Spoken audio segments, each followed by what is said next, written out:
Hola, ¿qué tal? Buenas noches. Pues primero que nada les damos la más cordial bienvenida a esta charla dentro del ciclo de actividades que se están organizando por parte del Círculo Psicoanalítico Mexicano.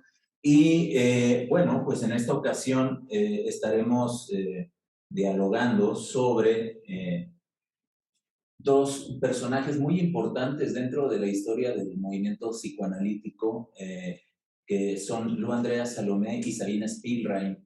Y en esta ocasión, con este objetivo, nos acompañan tres personas muy importantes que nos van a estar hablando sobre el diálogo entre estas autoras, pero en particular a partir de ciertos documentos fílmicos que se han realizado de la vida de Sabina Spielrein y de Lou Andrea Salomé. Bueno, ya nada más para comentarles a las personas que están en línea que vamos a seguir el mismo sistema que habitualmente hacemos para las charlas. Vamos a estar presentando cada una de las ponencias y al final abriremos el espacio para preguntas y comentarios, sea por medio del chat o sea por medio del micrófono con la opción levantar mano. ¿Vale? Entonces, pues sin más, voy a permitirme presentar a las colegas que nos acompañan el día de hoy y voy a hacerlo en orden de como cada una va a presentarnos su trabajo, ¿de acuerdo? Entonces, primero, pues Raquel Aguilar, que está aquí junto a mí, es miembro adscrita del Círculo Psicoanalítico Mexicano e investiga la relación entre filosofía, psicoanálisis y estudios de género. Ella practica el psicoanálisis en la Ciudad de México. Junto a Raquel se encuentra Fernanda Magallanes, quien se dedica a la escucha psicoanalítica e investiga en la intersección entre psicoanálisis, feminismos y teorías de corporeidad. Y por último, a mi lado derecho se encuentra Elena Bravo, quien practica el psicoanálisis en la Ciudad de México. Entonces, sin más, si les parece, vamos a iniciar. Raquel, por favor, adelante. Gracias, Sinaí. Gracias a todas las personas aquí presentes, con lluvia y tráfico. Gracias por acompañarnos, igual a las que están a distancia, y muchas gracias al Círculo Psicoanalítico Mexicano por pues generar las condiciones para que este evento se realice, y muchas gracias a Elena y a Fer por abrir este espacio, este diálogo. Bueno, yo les voy a hablar un poquito sobre Lou Salomé. Como les comentaba en el cartel, el pretexto es la película Lou Andrea Salomé, pero bueno, vamos aquí a discutir también otras cuestiones de esta fascinante pensadora. Yo abriría la pregunta: ¿conoce usted a Lou Salomé? Probablemente algunos de ustedes no, probablemente conozcan más su nombre de casada, Lou Andrea Salomé, así como las referencias de hombres que estuvieron cerca de ella. Yo quisiera hacer aquí un ejercicio un tanto distinto y hablar no solo de estas figuras que estuvieron a su lado, sino también hablar de las mujeres que la acompañaron en su vida. ¿Cómo comienza la película? La película comienza con la joven Lou gritando, pero nosotros como espectadores no percibimos sonido alguno. Yo me preguntaba, ¿por qué gritan, no? ¿Cuándo es cuando uno grita? ¿Cuando se siente en peligro? ¿O también uno grita cuando no se es escuchada, no se es escuchada? Cuando está cansado, cansada de repetir una y otra vez lo mismo. Y me parece que esa imagen es potente. Hay muchas maneras de contar la historia. Me parece que esa película condensa adecuadamente algunas partes de la vida de Lou Salomé, pero yo quisiera hacer algunas menciones de las mujeres a su alrededor. Malvida, la madre de Lou, Elizabeth Nietzsche y la ama de llaves, ¿no? Mary se llama. La madre de Lou. La madre de Lou hubiese preferido que su hija fuese un varón, y tal vez en cierto modo su deseo tuvo resonancia. Ese espíritu inquieto de Lou no se ajustaba al perfil de una mujer de esa época.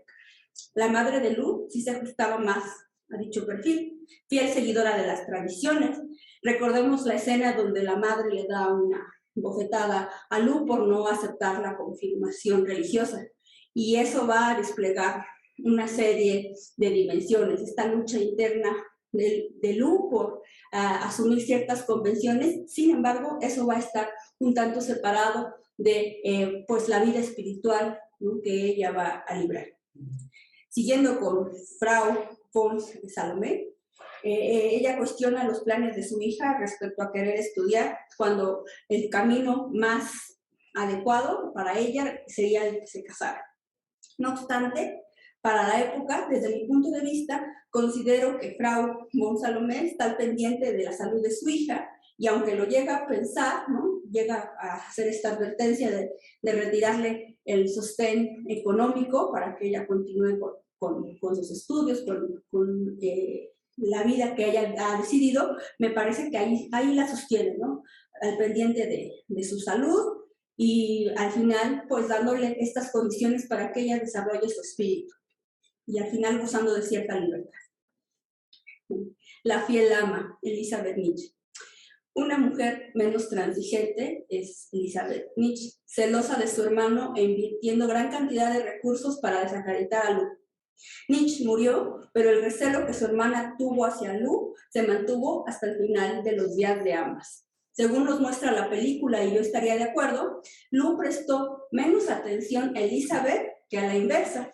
Hasta el nacionalsocialismo le prestó bastante atención a Elisabeth, ¿no? Ellos financiaron, después de la muerte de Friedrich Nietzsche, la divulgación de los archivos Nietzsche. Se dice que Hitler fue al funeral del filósofo. Ahí Elisabeth sin duda jugó un papel importante como eslabón, ¿no? A mi ver, sí, definitivamente hay un personaje con el cual nos es difícil sentir empatía, sería definitivamente Elisabeth Nietzsche, ¿no? Tan solo el sobrenombre que le puso su hermano de fiel ama, pues, ya, a mí en lo particular me provoca ciertas cosas. Otra mujer interesante, la intelectual feminista Malvida von Meisenburg, que en la película a mí me parece que la ponen un tanto como pues, una compañera de la madre de Lu, pero me parece que el papel que jugó Malvida es más importante, va más allá de eso. Se trata de una mujer rusa, la primera mujer nominada a un premio Nobel de literatura. Fue una pionera en la lucha por los derechos de la mujer y defendió la causa democrática arriesgando su propia integridad, algo que no aparece en la película. Malvida es un personaje enigmático para mí. ¿Cómo es posible que esta mujer, escritora, militante, y que como Lu había abandonado el hecho familiar y dialogaba con los intelectuales de la época, en el caso de Malvida, con Nietzsche, con Schopenhauer, al menos, y en el caso de Lu, bueno, pues ya sabemos por Nietzsche, Reiner, etcétera, que esta mujer Malvida le hubiera cuestionado tantas cosas a Lu, ¿no?, que le recomendara o bien casarse con Nietzsche o bien que le propusiera que se casara con el pensador Paul Rey. Al final parece, según sus biógrafos como Peters, que incluso estuvo aliada a Elisabeth Nietzsche. Para mí, sencillamente es un enigma esta mujer. Y bueno, hablando ya más de Lu propiamente, sobre la Lu que nos presenta la película podríamos hablar toda la noche, ¿no? Pero en su lugar prefiero partir de una serie de fotogramas o fotografías como si fuera un álbum respecto a Lu. Algunas de ellas me parece que representan este amor a la vida y a la libertad que tenía Lu. Primero tenemos esta imagen de Lu con una fantasía, alguien podría decir alucinación, de Dios. Este Dios, al que en un principio le pide cariñosamente que por favor no se lleve a su padre. Según lo que nos muestra la película, Dios acepta, pero no cumple con su palabra, porque Lu sufre la muerte de su padre, y me parece muy peculiar cómo comienza justamente apareciendo Dios, y al final de la película también aparece Dios, pero ya recostada luego en el diván de Freud, y ya ese Dios se parece a Freud. ¿Será un gesto transferencial No sé de qué se trata, pero está interesante como la analogía. Esta primera relación con el saber que encuentra Lu se realiza a través del pastor Guillot. En la película nos lo ponen como un hombre pues ya de 50 años, 60. Sin embargo, según los biógrafos, Guillot tenía 37 años cuando conoce a Lu y la inicia en este campo del saber, pero bueno, al final la cosa no termina muy bien porque él con todo y su matrimonio y sus hijos pues trata de seducir a Lu y ella lo rechaza tajantemente, aunque mantiene una relación el resto de la vida de Guillot con él, ¿no? Le pide a veces que intervenga, le cuenta sus cosas, mantiene un intercambio epistolar. También me gusta esta escena de los paseos nocturnos que tiene Lu con Paul Rehn. En ese tiempo, para contextualizar un poco, no estaba permitido que las personas estuvieran a altas horas de la noche y menos si no estaban casados, ¿no? Paseando. Entonces, de alguna manera vemos este carácter pues temerario de Lu, porque Malvida le decía: oye, pero te has puesto a pensar que si alguien te dice algo en la calle, entonces Paul va a tener que batirse a duelo solo por tus caprichos. Bueno, cada quien puede emitir una opinión al respecto. Sin embargo, dice Lu en la película, la buena educación no suele ser de ayuda y muchas veces se convierte en un obstáculo para vivir, podríamos decir. También en el filme vemos cómo hay escenas donde está como un pasaje fijo, inmóvil, y son los protagonistas, los personajes, particularmente Lu, quien se mueve. Y yo creo que también es una metáfora de cómo Lu tenía un espíritu dinámico y estaba en constante movimiento, de un saber a otro, de una relación a otra, y como que el mundo le quedaba un poco corto. Otra de mis fotografías, por llamarlo así, favoritas, es cuando está en un confesionario con Mitch y con Paul Rehn, ¿no? Al principio están los tres, pero luego ella se sale, ¿no? Es como descolocarse de ese lugar, de ese trío que algunos podrían llegar a considerar, ese triángulo amoroso, salirse para escuchar, para posicionarse de manera distinta en las relaciones con hombres y mujeres. Y hacer esa interlocución que, bueno, con la que algunos no estaban de acuerdo y que, bueno, finalmente querían un poco más. En ese poco más tenemos estos sentimientos que despertaba su alocada idea para la época de cohabitar con dos hombres a manera de hermanos, y bueno, no podemos resistirnos a hacer psicoanálisis salvaje y decir si esto no tendría que ver con querer repetir ese escenario de infancia donde ella convivía, ¿no?, tan amenamente con sus hermanos, ¿no? Ella quería trepar árboles y se preguntaba por qué no podía tener ropa cómoda, se lo permitiera como sus hermanos.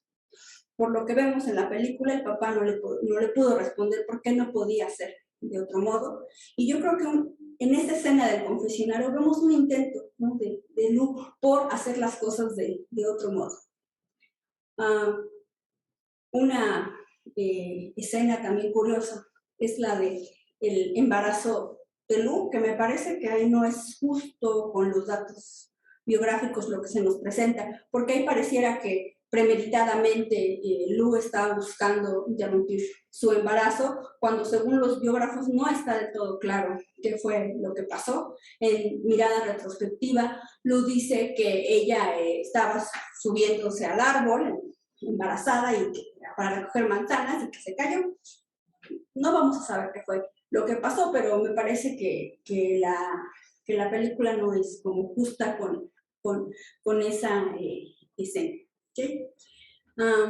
Algo curioso que tampoco aparece en la película, pero sabemos gracias a los biógrafos como Peters, es que al final, cuando murió Lu, ella quería hacer que sus cenizas se esparcieran por el jardín de su casa, pero como en Alemania no estaba permitido que hubiera cenizas humanas en Alemania, pues, entonces tuvieron que irla a poner junto a su esposo Andreas, ¿no? Entonces, una mirada pesimista podría decir que con todo, al final la colocaron al lado un hombre con el que ella no quería estar de esa manera, pero otra mirada podría ser que solo después de muerta pudieron moverla a donde ella quería, ¿no? Me gusta pensarlo de esa manera. Marie, ¿no? La chica que Pfeiffer en la película confunde con la ama de llaves. Al inicio de la película se nos muestra como una persona de servicio. Ella le cuestiona tal posición, ¿no? O sea, y se me hace como un cuestionamiento feminista. ¿Por qué usted supone? ¿Cómo sabe que yo estoy en ese lugar que usted me quiere suponer? Finalmente su identidad es revelada. Ella es la hija de Andreas, esposo por conveniencia de Lou, pero Marie afirma que su padre no la aceptaba, que quien le contaba historias cuando era niña era Lou, siendo que Marie nació al poco tiempo de la interrupción del embarazo de Lou. Considero que el vínculo de Marie con Salomé, con Lou, puede considerarse una muestra de esas distintas formas de amar que eran posibles desde la mirada de Lou. Amores que no necesariamente pasan por la consanguinidad o por entregar el cuerpo. Y bueno, para ir cerrando mi presentación, las aportaciones, y bueno, más desde un lado crítico, desde lo que yo he podido revisar de los textos filosóficos de Lou, las aportaciones filosóficas de Lou son fragmentarias. Queda abierto a la discusión si esto se debe a las dificultades sociales y políticas de la época, al modo de escribir. No es cualquier cosa, ¿no? Las mismas dificultades que la autora tuvo que emprender para ir a la universidad, o que haya tenido que firmar con un seudónimo, ¿no? Para su primer texto. No obstante, tengo otra hipótesis. Las ideas de Luz son como un collar de perlas, cada una de ellas brillante y única, pero que necesitan de un hilo para articularse más allá. Cuando leo los textos que hablan sobre Lou, difícilmente se resisten a iniciar nombrando a esos pensadores varones con los que Lou tuvo interlocución, como en una suerte de búsqueda o de reivindicación o referencia. Al leer un texto sobre otro pensador, encontramos las constantes referencias a los interlocutores de la misma manera. Cuando leemos a Rousseau, nos cuestionamos de por qué, antes de leerlo, de por qué negó la pensión alimenticia a sus hijos, por ejemplo. O cuando leemos un texto sobre Foucault, el autor necesariamente tenemos que mencionar el reconocimiento que Deleuze o Derrida le dan a aquel. Hay mujeres que sin adherirse al feminismo logran abrir espacios intelectuales, sociales y laborales para muchas mujeres. Tal es el caso de Lou Salomé, quien sorteó presiones familiares, convencionalismos sociales y hasta cuestiones legales por amor a la libertad. Y bueno, no me queda más que reiterarle la invitación a seguir leyendo y conociendo la vida de él. Gracias. Muchas gracias, Raquel. Muy interesante. La película que justamente Raquel está mencionando lleva por nombre Lou Andrea Salomé, tal cual. Es del 2016, por si alguien que nos está viendo a distancia quiere buscarla. Es de Kablitz Post, se llama la directora, si mal no recuerdo. Desde el 2016 es alemana, ¿no? ¿Sí? Entonces, pues bueno, continuamos, por favor, Fernanda.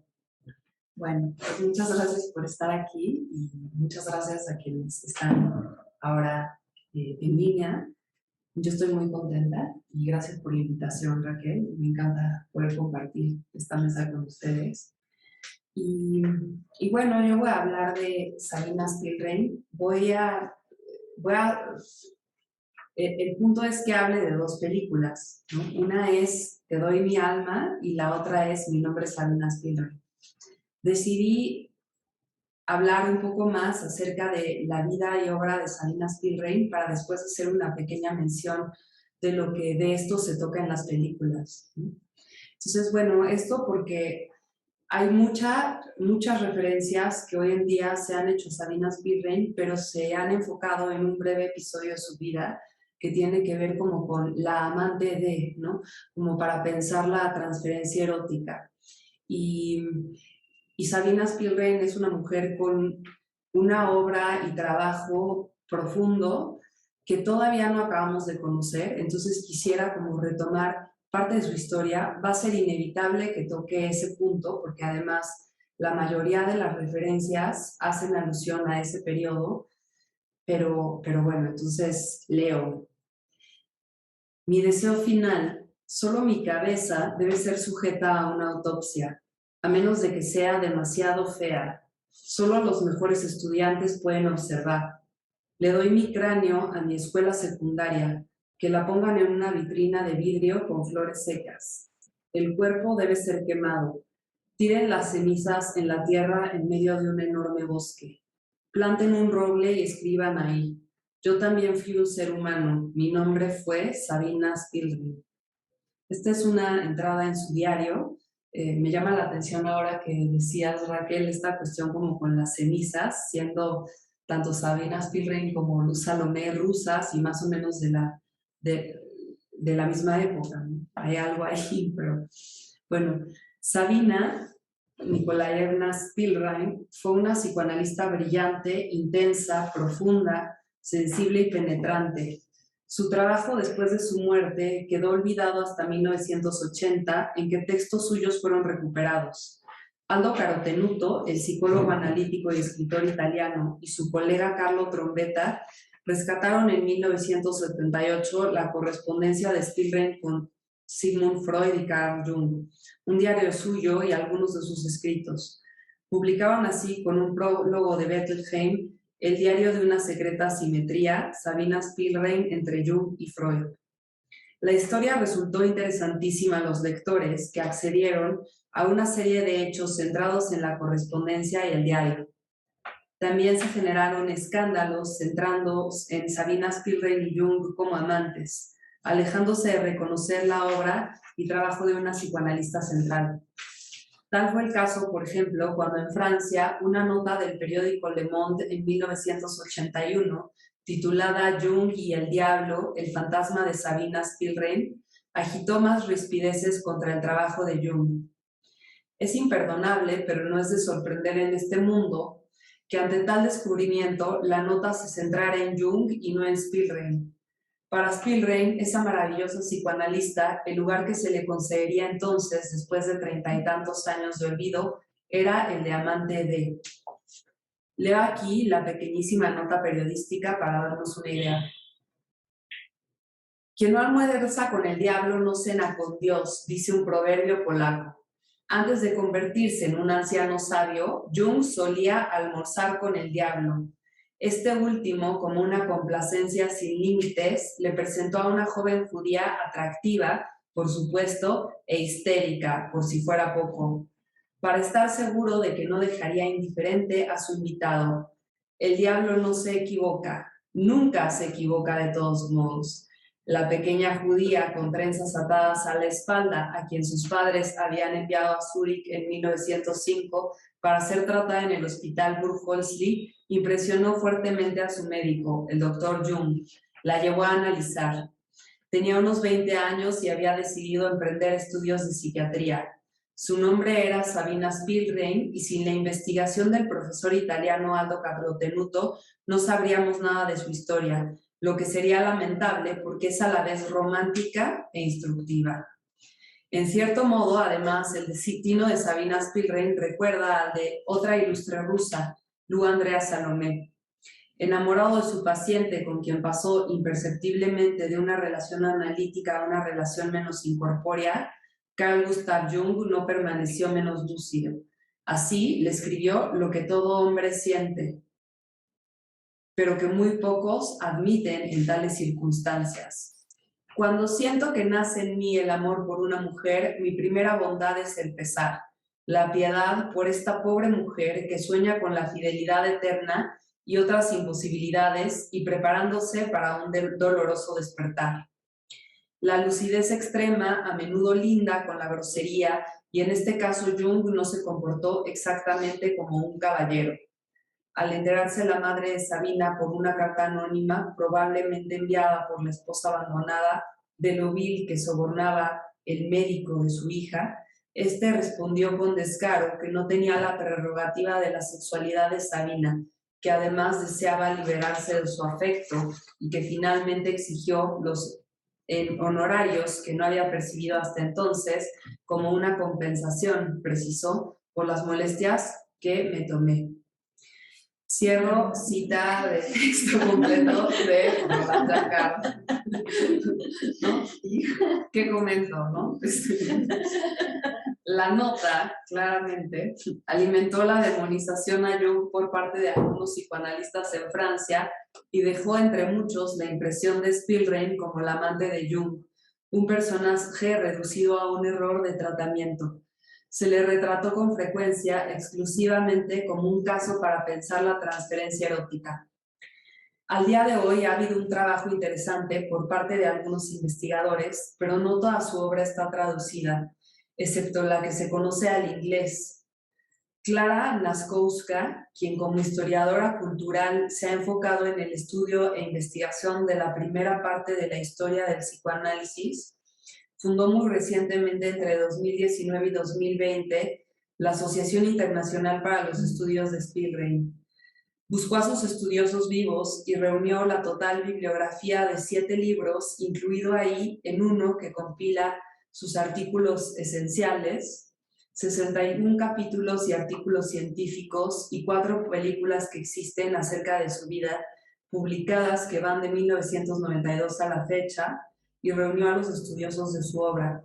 Les decía también que hay 1127 artículos que nombran a Sabina Spielrein, pero la mayoría de ellos se centran en esa pequeña parte de su historia con Jung. Entonces, Clara Naskowska narró recientemente en una entrevista en Rendering Unconscious por Vanessa Sinclair que actualmente muchos de sus textos y cartas, que son alrededor de 2000, son parte de una colección privada en Suiza, pues las heredaron unas personas en Ginebra de maneras extrañas y no se puede acceder a esa parte de su obra. Por lo mismo, este grupo de estudiosos de Spielrein se ha reunido para negociar con el gobierno de Suiza que esa parte de su obra sea del dominio público. Espero que pronto pueda suceder eso y podamos conocer mucho más acerca de su vida. Con traducción al español contamos con 2 del mismo texto. La primera accesible de manera electrónica, siendo la destrucción como causa del devenir por la Asociación Latinoamericana Sando Referenci, y la segunda traducción de este texto como la destrucción como origen del devenir, hecha por Florencia Molfino y presentada por Jesús Ramírez Bermúdez, publicada apenas en 2021 por la UNAM. Hoy me quiero centrar en una investigación de su vida y obra, en parte de lo que hasta hace poco, muy poco, conocemos de ella, haciendo la invitación, si así les interesa, a ver las películas en el cartel citadas y estar al pendiente de leer lo que aún nos falta de su obra o incluso traducirla. Como en las películas, gran parte de lo que se conoce de su vida en sus primeros años es desde la narrativa de la enferma, pues proviene de información de los archivos del Hospital Burgholzli del diario de Sabina Spielrein, que aparece publicado en el libro de Aldo Carotenuto, y de una carta de Jung a Freud. En esta, Jung le expuso el caso como una primera aproximación a su admirado, para luego presentarlo en el primer Congreso de Psiquiatría y Neurología en Ámsterdam, para reflejar en ese caso la teoría freudiana de la histeria. En la historia del psicoanálisis pienso que quizás esta historia de la faceta de Spielrein como enferma aparece por una carga tan importante porque Spielrein como caso fue el punto que unió a Freud y a Jung por primera vez. Si bien contamos con los datos recopilados en torno a su vida académica, el diario de Sabina e información recopilada después que da pistas de ella en facetas más abarcativas de su persona, esa no es la parte que se retrata principalmente.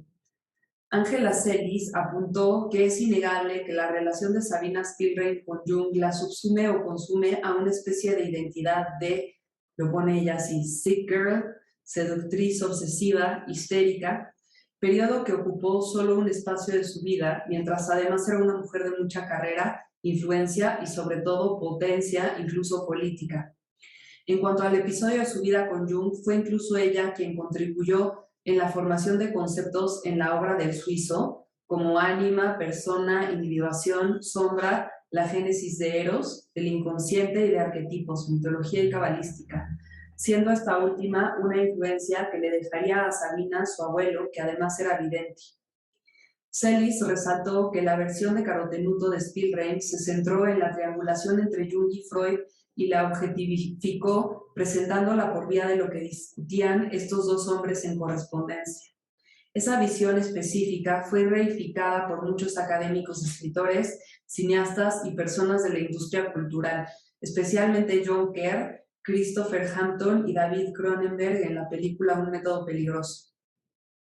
Será triste que no habrá por ahora manera de que no incurra en algo de ese modo de narrar a Spielberg, porque esa ha sido la información más detallada de su historia, la de su historial de enfermedad. Lo que haré entonces es incluir varios aspectos de su vida y obra que comúnmente se han disociado. Spielberg nació en Rostov el 7 de noviembre de 1885 en una familia rusa judía. Tuvo 3 hermanos varones y una hermana que murió cuando Sabina tenía 16 años. Según su historial clínico, a sus 4 años retenía las heces, a veces hasta durante 2 semanas, ocluyendo su ano con el talón. Más o menos a esa edad le impresionó una escena en la que su padre golpeó fuertemente a su hermano desnudo y ella imaginó que ella misma había defecado en la mano de su padre. Dicha escena le pareció central a Jung e importantísima para comunicarla a Freud, a quien le pareció que más bien se trataría no de histeria, sino de una cuestión retentiva que describía una forma de carácter anal. A los 5 años, Spielberg comenzó sus estudios en un internado en Varsovia y a los 8 continuó en Rostov. En el intermedio entre sus estudios, a los 7 años, comenzó con masturbación compulsiva, con ideas relativas a la comida, y cuando presenciaba castigos corporales en situaciones violentas, ella sentía vergüenza de comer en público y se aislaba para hacerlo. A los 11 años entró a un colegio de alto rendimiento. Según los apuntes de Jung, su madre la describió como una niña con un interés sexual precoz y con una enorme imaginación e inteligencia adelantada a la mayoría de las personas de su edad. Spielberg aprendió desde tempranas edades a hablar inglés, francés, alemán, yiddish y ruso. Su padre era comerciante y su mamá odontóloga. Su papá frecuentemente la castigaba, humillaba y cuando ella tenía 16 años, él la manipulaba con amenazas de matarse. A esa edad, Sabina quería irse, independizarse. Su papá no la dejaba, a lo que ella misma respondió con intentos de suicidio. Su mamá era una mujer a la que Jung describe como seductora y continuamente rivalizaba con Sabina. Los hermanos, como Sabina, eran inteligentes y a la vez continuamente presentaban dolores, somatizaciones y tics, según describe Jung. Su familia se alarmó más cuando a esa edad, después de la muerte de su hermana, pasaba de la risa al llanto continua y rápidamente. Se volvió impulsiva, tenía fugas. Esa historia narrada desde síntomas psiquiátricos la llevó a que la internaran en 2 clínicas en Suiza, donde recibió tratamiento de electrochoques. Luego, en 1904, a sus 19 años, viajó con su mamá a Zúrich para ser internada en el Burgholzli, hospital psiquiátrico en la Universidad de Zúrich. El médico a su cargo era un Jung de 28 años de edad, que diagnosticó a Spielberg como histérica. Recordemos que para entonces la noción de Jung de histeria era una condición en la que afectos en extremo distantes hacen al sujeto víctima de ellos y se manifiestan por vía de síntomas corporales.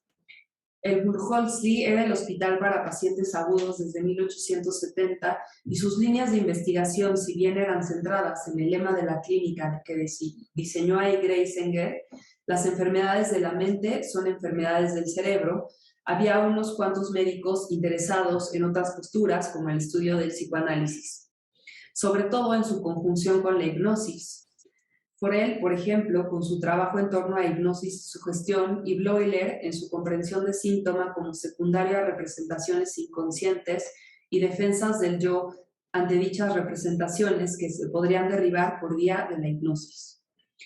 En un método experimental, Jung y Rolkin propusieron un método de asociación verbal rápida para pensar en dichas representaciones inconscientes y un protocolo hospitalario donde pediría que no hubiera electroshocks, que hubiera personal tranquilizador para los pacientes y un chequeo continuo para prever el suicidio y mostrarse abierto y creer en el paciente, haciéndole sentir aceptado y autosuficiente. Entre esas prácticas, por ejemplo, también estarían alentar al trabajo.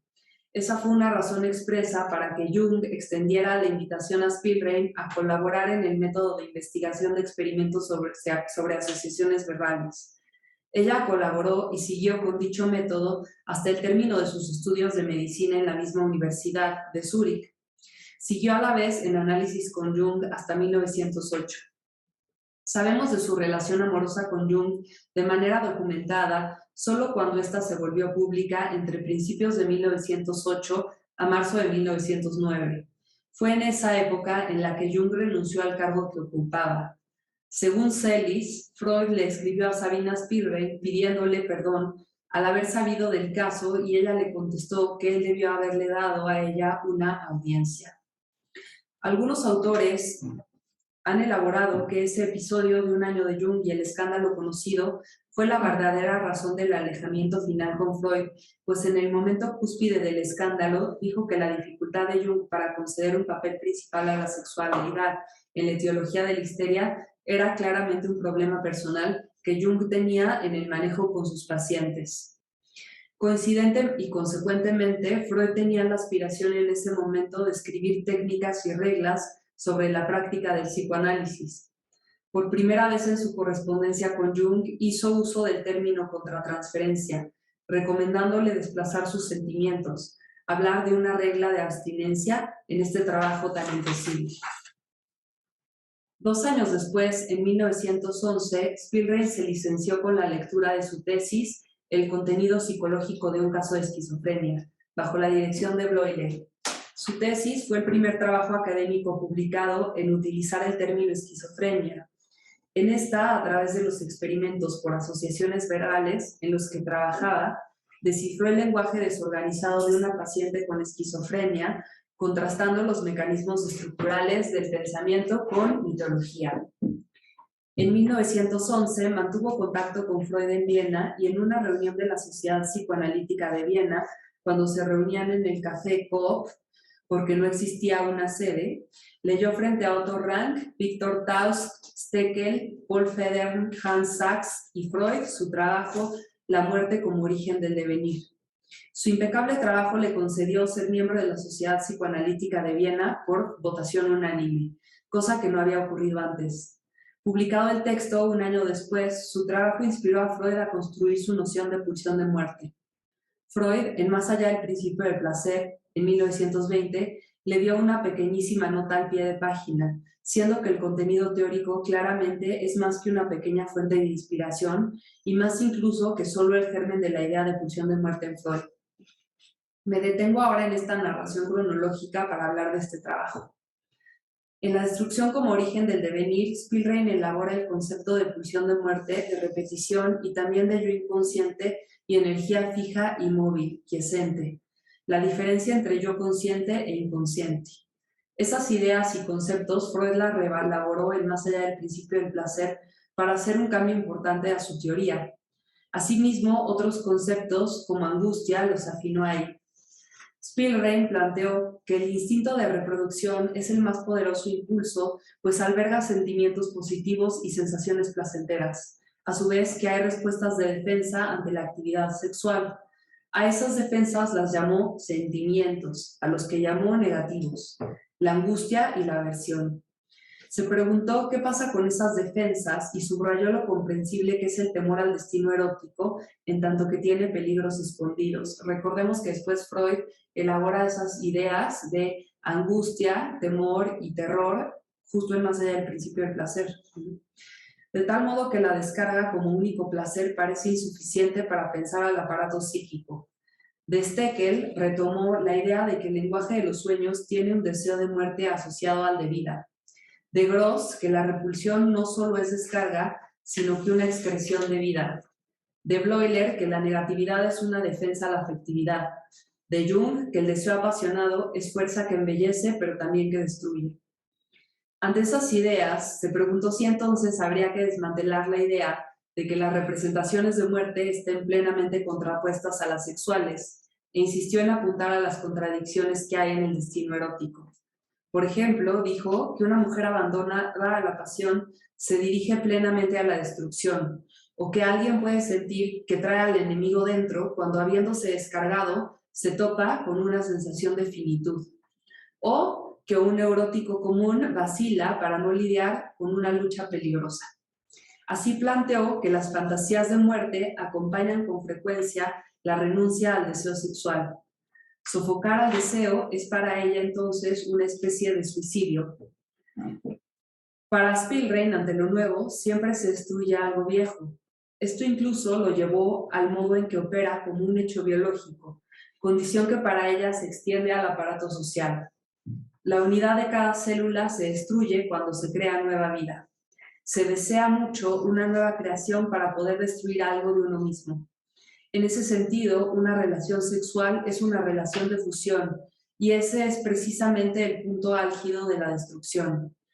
Nos damos cuenta, Spielrein hizo una teoría de corporeidad muy distinta a, por ejemplo, la lacaniana, donde la fusión es imposible. Para ella, la fusión es no solo posible, sino que el núcleo de la destrucción y de la vida a la vez. Su teoría, además, contiene una especie de teoría narrativa. Ella sostuvo en La destrucción como origen del devenir que toda historia es una alegoría en la que la afectividad está desplazada. Lo pone como movimiento afectivo, no como movimiento energético entre representaciones. Por ejemplo, jugar a la bruja representa ser la madre. Así, algo consciente repite un modo inconsciente que a su vez replica una función biológica. Esa noción de alegoría la tomó en parte de Nietzsche y a la importancia le agregó la noción de repetición en él, poniéndolo en la réplica de un elemento a otro, del salto entre alegorías que se crean mientras otras se destruyen. Su noción de aparato psíquico es entonces la de un aparato de escritura afectivo. Esto, por supuesto, tuvo influencia en Freud. Recordemos al niño del carretel y la compulsión a repetir que Freud planteó 8 años después en Más allá del principio del placer. Incluso Spielrein dio cuenta en este texto de una transmisión transgeneracional.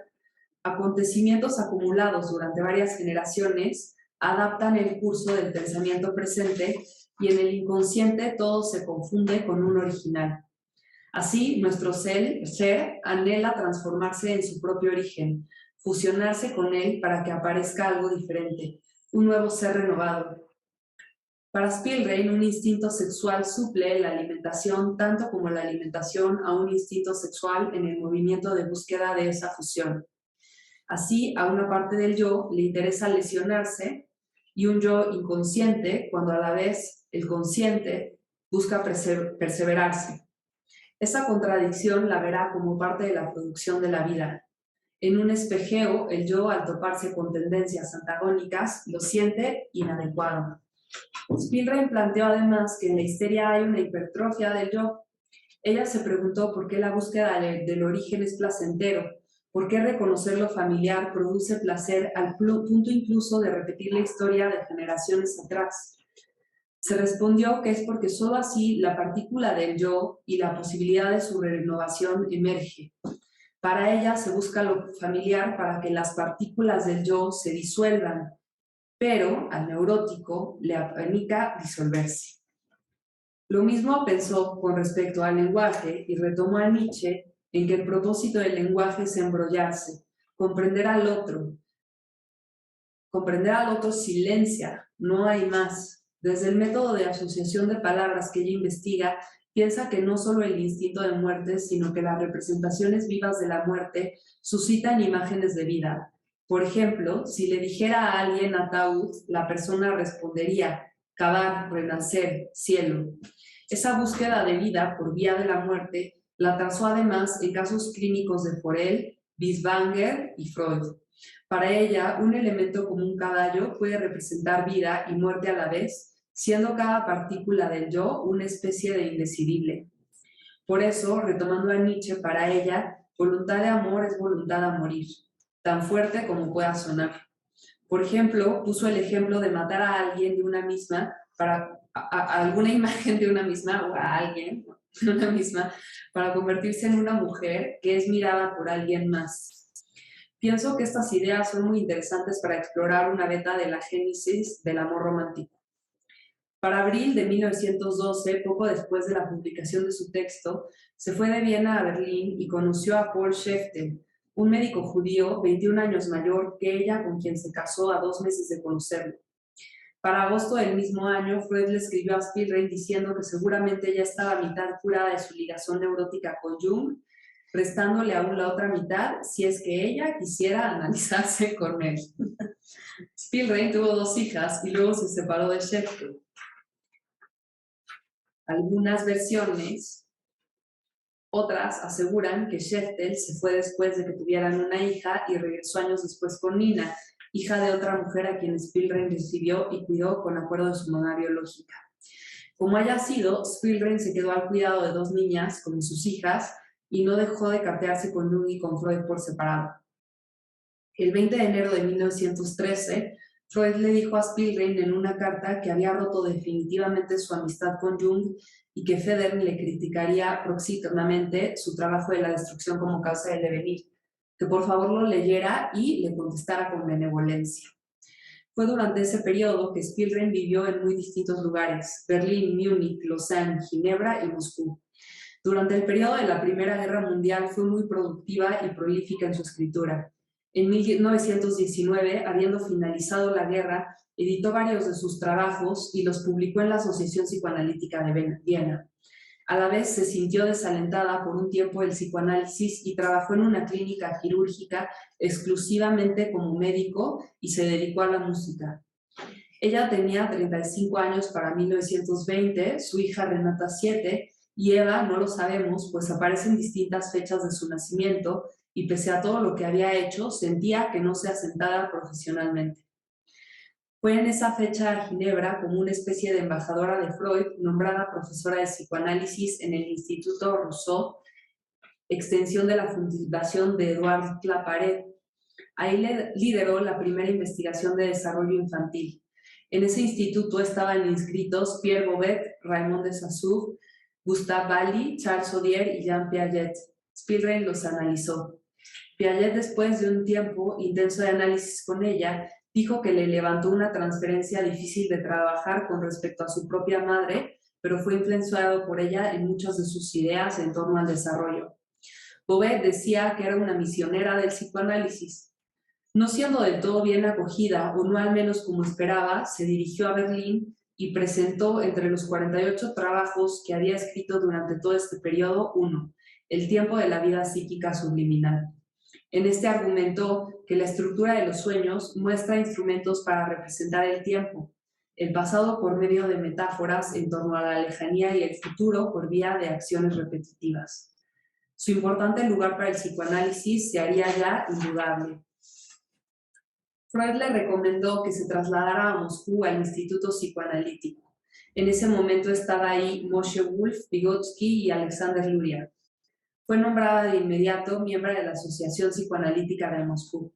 Ahí quedó como jefa de la unidad de paidología de la Universidad Estatal. Trabajó en la Casa Blanca, White Nursery o Laboratorio de Skidon, fundado en 1921 junto con Vera Schmidt, al mando de investigaciones junto a Vygotsky y llevando un modelo de educación avanzada al kinder. Spielrein para entonces había publicado ya 11 artículos acerca de psicoanálisis de niños desde 1913. Anna Freud, en esta época de 1922, fue reconocida como fundadora del psicoanálisis de niños. Spielrein escribió además del periodo de lactancia al observar a niños y tuvo ideas antecesoras a las nociones de pecho bueno y pecho malo de Melanie Klein. Las cosas tranquilas en esa casa durante el periodo de Lenin, no así cuando entró Stalin. A la Casa Blanca además acudió uno de los hijos de Stalin, quien decían era un niño cruelmente violentado y que repetía dichas violencias en ese espacio. Bajo el régimen de Stalin comenzaron las purgas. No les gustaba el psicoanálisis, diferente que durante el régimen de Lenin. Vygotsky y Luria, quizás para protegerse, abandonaron el psicoanálisis antes de que comenzaran las investigaciones en su contra. Le cerraron la Casa Blanca con la acusación de que ahí violaban niños, situación que no es cierta según el hijo de Vera Schmidt y Robert Faenza. Mientras, Spielrein tradujo Más allá del principio del placer, ese texto donde Freud la mencionó al ruso. Sabiendo Spielrein, se trasladó a Rostov en 1926, dedicándose a la constitución y dirección de un hogar para lactantes y niños. En 1929 se disolvió para protegerse la Sociedad Psicoanalítica de Moscú. Se perdió su pista en 1937, pues a partir de esa fecha no acudió a ningún congreso ni publicó ningún trabajo. Quizás más bien tendría que ver con que en 1936 la paidología en la URSS se prohibió y tuvo que trabajar en escuelas públicas. Fue además un episodio duro. En 1937 murió Sheftel de un infarto.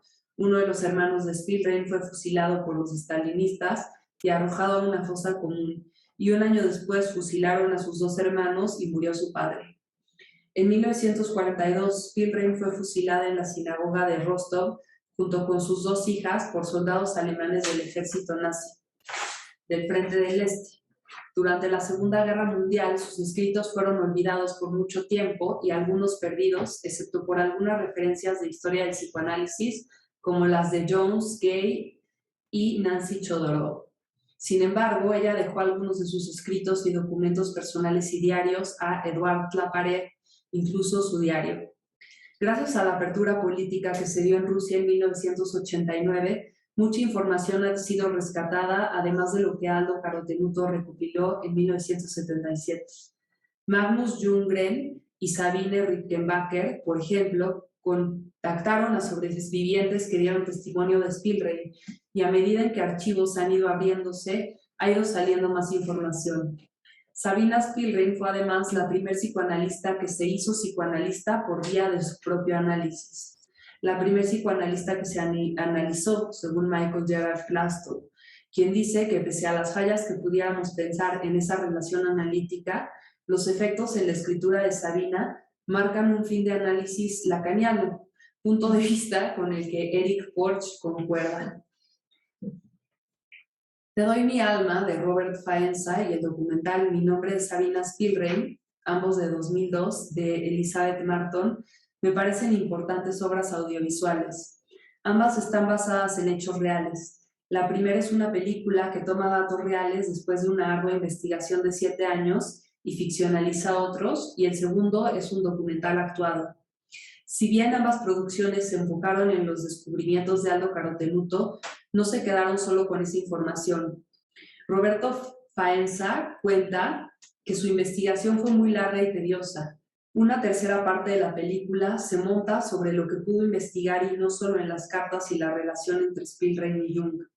A Faenza le impactó el momento de investigar que la comunidad psicoanalítica haya quedado fijada a la historia que él llama de encarcelación de Spielrein en el psiquiátrico y que se presentó en los 80s.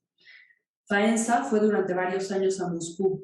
Le sorprendió también encontrar datos inconsistentes en lo que Bruno Bettelheim describió acerca de lo que ella había trabajado en un hospital psiquiátrico en Moscú cuando era en la White Nursery. En uno de sus viajes se encontró con Vladimir Schmidt, el último sobreviviente de todos los niños que asistieron a ese kinder, que era hijo de Vera Schmidt. Aparentemente es basado en un relato suyo, la escena del mono que aparece en esa película. A mí esa escena me hizo llorar, realmente es muy conmovedora, pero al parecer puede ser que esté ficcionalizada, lo cual es una gran decepción. Para él, Spielrein es un símbolo del siglo XX. Ella luchó contra el stalinismo y el nazismo. Le molesta mucho a este director que Spielrein haya sido antes tratada como el personaje que representa lo que un analista no debería hacer con su paciente cuando ella misma tendría. Él se dio cuenta que algunas de las cartas las tienen algunos seguidores de Jung y las mantienen sin acceso. Para él, esto es un acto de censura. Así, le interesó tomar los elementos que investigó y ficcionar a través de 2 investigadores que van a Moscú el proceso de investigación de lo que pasó en relación entre Spielrein y Jung y también en los datos que pudo investigar después. En la película, una Marie y un Richard investigan y conforme van descubriendo datos se desarrolla la película. Varios de esos elementos, verán, coinciden con la investigación hasta ahora compilada. En la película Te doy mi alma apareció en una escena de las más conmovedoras el relato de uno de sus alumnos del kinder comentando una conmovedora escena donde él no podía mover sus manos. Sabina, con una enorme sensibilidad, encuentra un mono que toca el piano y posándose junto a él lo observan y a él se le van como, él menciona ahí que se le van como derritiendo las manos, ¿no? Entonces, tal fue el impacto generado, según esto, ¿no? Que ese alumno guardaría una foto de Spielrein hasta su muerte en su cabecera. No sabemos si este dato es ficción o no, pero fue narrado por el hijo de Vera Schmidt. No sabemos si se trata de un dato que le ocurrió al mismo hijo de Vera Schmidt o tiene que ver con alguien más y Faenza agregó algo dentro de la película, ¿no? En Mi nombre es Sabina Spielrein, Elizabeth Martin utilizó reconstrucciones de modo moderado del material investigado, pero sobre todo fotografías fijas, ¿no? Lo que hace que esa película documental sea como una película bastante hablada de los datos que Elizabeth Martin fue reuniendo hasta entonces. Y el documental retoma además varios momentos de su diario. Bueno, ojalá que si no las han visto las vean, son recomendables. Y gracias. Muchas gracias, Fernanda. Una ponencia muy interesante, llena de datos y de muchas cosas. Yo tengo un par de notas por acá que seguramente dialogaremos al final. Elena, por favor. Muchísimas adelante. gracias, buenas noches. Pues estoy muy emocionada por 3 cosas, pensaba justo ahora mientras las escuchaba. La primera es porque es mi primer evento presencial, después de casi 2 años y medio, no sé cuánto tiempo ya llevamos, ya hasta perdí la cuenta. La segunda, pues estoy encantada de compartir la mesa con 2 mujeres con las que comparto muchas otras cosas. Creo que hay muchos intereses en común, muchas coincidencias en posiciones, etcétera. Y la tercera, pues claro, porque estamos aquí como celebrando también, ¿no?, a las mujeres pioneras del psicoanálisis, a 2 de ellas por lo menos, y me encanta que el Círculo ha impulsado mucho justo el trabajo como de las mujeres pioneras. Es un trabajo que a mí me interesa hace muchísimo tiempo.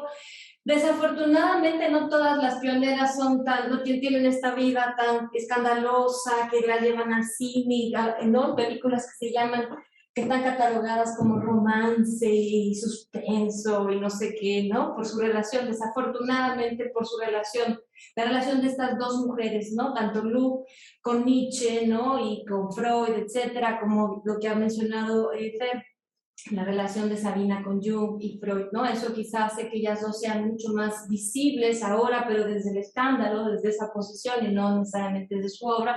Pero hay muchas otras que son pero muy importantes y que a veces no sabemos ni sus nombres. La primera psicoanalista, por ejemplo, admitida en la sociedad psicoanalítica fue Margarete Hilferding, que se conoce casi nada de su obra. Sabina es la segunda, Margarete Hilferding es la primera, Helen Deutsch un poco más reconocida, Cook Helmuth, la gran pionera del psicoanálisis infantil, no va a dar para, a lo mejor ella sí da para película escandalosa por lo del sobrino, etcétera, ¿no?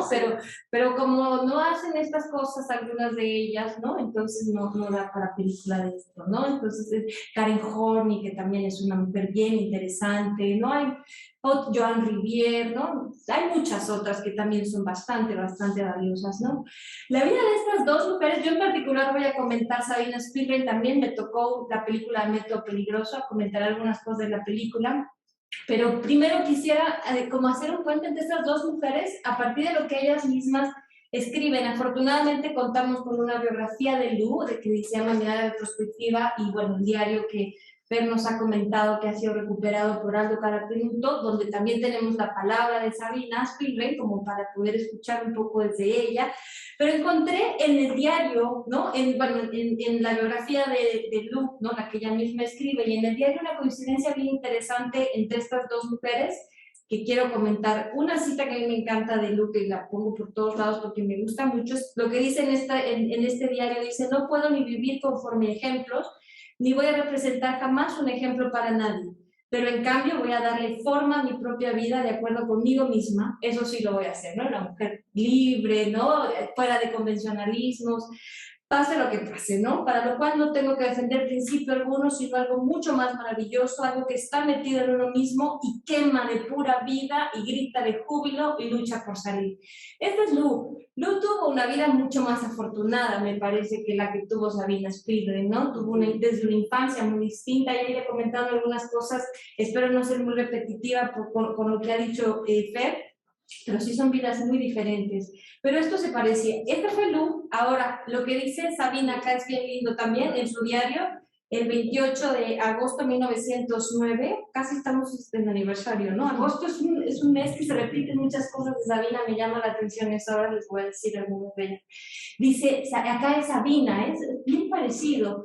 No podría dedicarme una vida tranquila en el seno de la familia, dice Sabina, ¿no? Temo la tranquilidad total, dice, ¿no? Tengo que tener alrededor de mí personas con grandes aspiraciones. Debo hundirme en la vida de muchos individuos, debo llenar mi alma de sentimientos fuertes y profundos, tengo que estar circundada de música y de arte y ciertamente nunca podré conformarme. Mi ideal más profundo es el de los antiguos filósofos griegos, andar errante por el mundo, ¿no? Rodeado de un grupo de discípulos, enseñarles al aire libre, sumergidos en la naturaleza. Quisiera enseñarles un amor que no fuera artificial, sino sincero por todo lo que es naturaleza, ¿no? Son dos mujeres no convencionales, ¿no? Libres.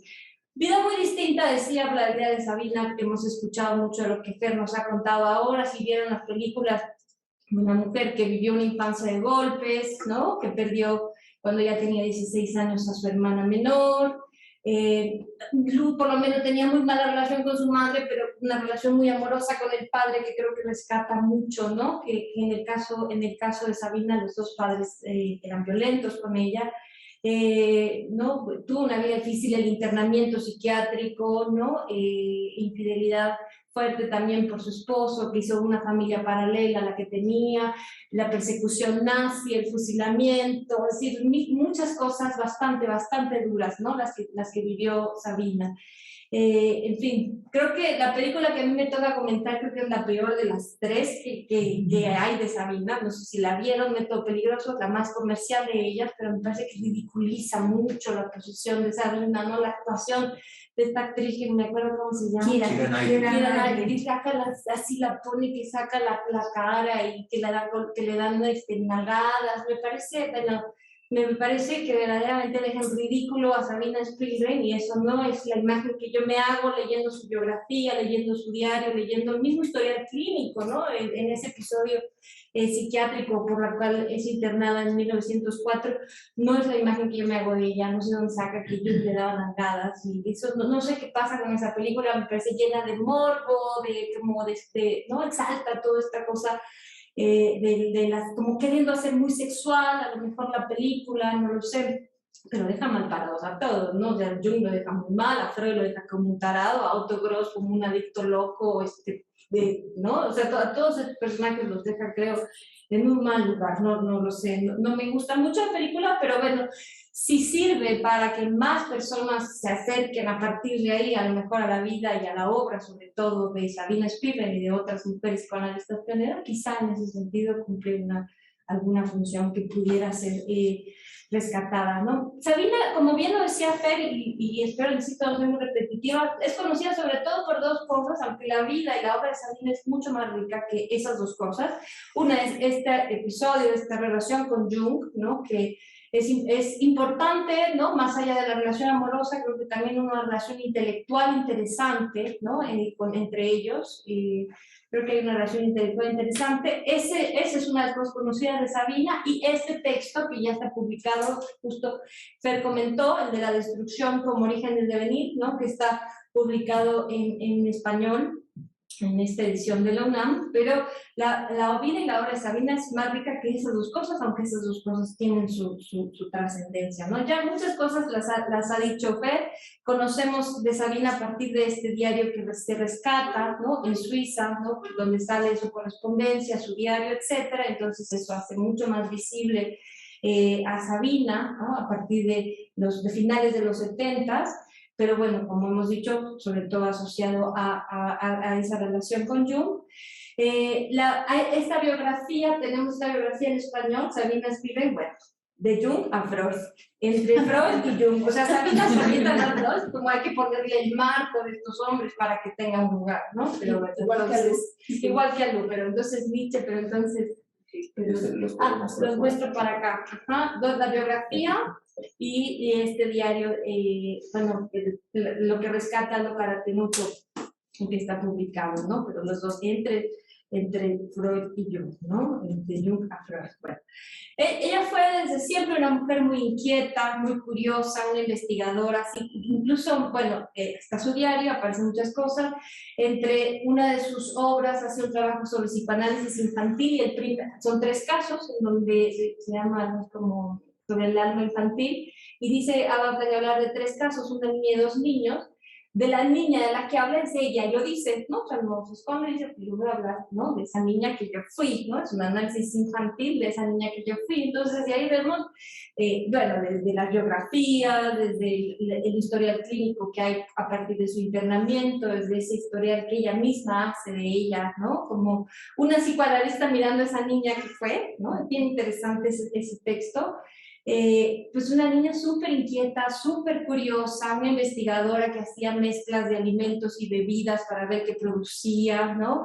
El tema del origen de los niños la inquietaba, ¿de dónde nacen? ¿Pero por qué me dicen que de Dios? Pero si yo vi que hay una panza, ¿pero de dónde fue? ¿Cómo se insertó? Toda una curiosidad infantil que ella recuerda, ¿no? Que le inquietaba, ¿no? ¿Cómo que Dios? ¿Pero cómo le insertó Dios a esta señora eso? ¿Será que yo voy a poder tener? ¿A mí me lo van a insertar también o no? Bueno, yo ni quiero, bueno, no siempre sí, como toda una cosa con eso, que a los 12 dice en su diario que ella ni se va a casar ni va a tener hijos, pero va a adoptar pequeños huérfanos, ¿no? Y los va a educar en el judaísmo. A los 16, que murió, que fue un momento muy duro cuando muere su hermana, ¿no? Y le muere la abuela, ¿no? Ahí dice que sí quiere un marido que la ame mucho y unos hijos propios, pero además que va a ser médica. En la película hacen como si Jung fue la que le impulsó a estudiar medicina. Ella tiene esta inquietud desde muchísimo antes, ¿no? O sea, no es gracias Jung que la rescató y la llevaron no, fue ella tenía la inquietud desde mucho antes, era una gran estudiante, además de que hablaba justo sí inglés, alemán, yiddish, francés, ruso, escribió en alemán, aunque su lengua natal era rusa. Hablaba muy bien, un padre muy exigente también, ¿no? Estudiaba piano, violín, canto, ¿no? Es una mujer muy talentosa, muy brillante, no se lo debemos a Jung, ¿no? Desde mucho antes traía muchas cosas, ¿no? En fin. En 1904 ocurre este episodio, después desde los 16, bueno, desde antes hay algunas cosas como esta que relataba Fer, que tenía las heces como sentada como cuclillas, ¿no? Como reteniendo las heces en una posición muy particular. Desde niña había mostrado algunas cosas que llamaban la atención de los padres, pero a los 19 ya es el momento como más crítico, la internan precisamente en esta clínica, ¿no? Hablando de manera incoherente, pasando la risa al llanto, tics, muecas, etcétera. Y le internan en la clínica Vygotsky, que además es una clínica bien importante porque para la historia del psicoanálisis, pues, porque es la clínica que dirige Bleuler, que está Jung ahí haciendo sus pininos, es la clínica psiquiátrica en el mundo que está teniendo una relación con este señor vienés que está descubriendo cosas sobre la interpretación de los sueños y la sexualidad infantil. Y 1904, el psicoanálisis está en sus inicios y están Bleuler interesado. Bleuler es el director de la clínica y es el que está poniendo el nombre, está cambiando el nombre de demencia precoz a esquizofrenia, y bueno, muchas cosas que le debe a Freud también. Bleuler muy interesado en ese momento del psicoanálisis. Dicen, no se puede llamar demencia precoz, ¿saben? ¿No? Hay que llamarlo esquizofrenia, porque pues ni es una demencia, en el sentido de que no necesariamente hay un proceso demencial en estos padecimientos, y no lo vamos a llamar precoz, como lo llamaba el maestro Kraepelin, ¿no? Kraepelin era el maestro de Bleuler, era el que había descrito la demencia precoz. Ahora Bleuler decía, bueno, vamos a ponerle el nombre esquizofrenia, porque digo, no es demencia, necesariamente no hay esta degeneración como la en la demencia, y no es precoz, porque no necesariamente es en la juventud o temprano. Entonces él pone el nombre de esquizofrenia, él adopta el término de Freud de autoerotismo para nombrar, quitándole lo erótico, que es lo que se van a pelear en gran medida Jung y Bleuler con Freud, quitándole lo erótico al autoerotismo, y entonces va a nombrar autismo. Hoy todo el mundo conocemos esa palabra, es de Bleuler. Esquizofrenia y autismo es de Bleuler. Afortunadamente, dentro de los posibles internamientos psiquiátricos que podía haber tenido Sabina, me parece que fue el menos desafortunado, ¿no? Porque Bleuler era un tipo a favor de la desmanicomialización, digamos. Era un tipo que no esperaba que estuvieran internados los pacientes psiquiátricos en la clínica para toda la vida, sino era alguien que había tenido una hermana esquizofrénica, que era un tipo sensible. Entonces, yo me pregunto qué pasó en esos 9 meses que estuvo internada Sabina ahí, y que realmente entró una Sabina y salió otra, ¿no? Mucho, mucho mejor, ¿no? Como siendo ahora posible que explotara mucho más de esa genialidad, de esa sensibilidad, ¿no? Pudiendo justo sí, ¿no? Hacer formación como médica, haciendo esta tesis brillante sobre una paciente esquizofrénica, aplicando el método psicoanalítico. O sea, en 1904, en otoño, es internada, en 1905 está estudiando medicina y ya para 1912 tiene una obra genial. Algo pasó en ese internamiento que no, ¿qué fue?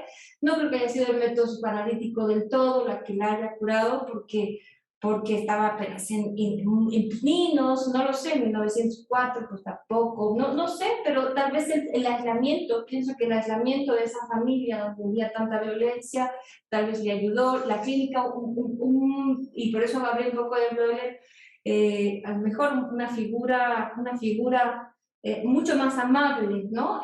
Bleuler, ¿no? Que además le dirigió la tesis, fue cálido, ¿no? Hay como una muy buena relación, y bueno, pues está toda esta relación amorosa con un Jung que saca su versión más canalla, ¿no? O sea, podemos, digo, leyendo la correspondencia de lo que Jung le narra, ¿no? A la familia de Sabina y a Freud, se comportó como un canalla, como hizo después otras veces también, ¿no? Esto es algo que Jung repitió en algunas ocasiones. Bueno, la clínica Burgos-Lis, la clínica es el psiquiátrico que está albergando el psicoanálisis como ningún otro, ¿no? Si Freud está en su consultorio trabajando con pacientes histéricas, la clínica Burgos-Lis donde está Binswanger, va a estar ahí Binswanger, Karl Abraham, Jung, es decir, es el lugar que está albergando el psicoanálisis, y entonces Sabina pues justo pues entra en contacto con el psicoanálisis en una clínica en donde todos están jugando a interpretarse los sueños y el lapsus, y está ahí, ¿no? Está ahí, es eso lo que está ocurriendo en la clínica Burgos-Lis. En ese otoño de 1904, después, en agosto fue internada, por eso decía en agosto muere, en agosto es internada, ¿no? En ese psiquiátrico a los 19 años.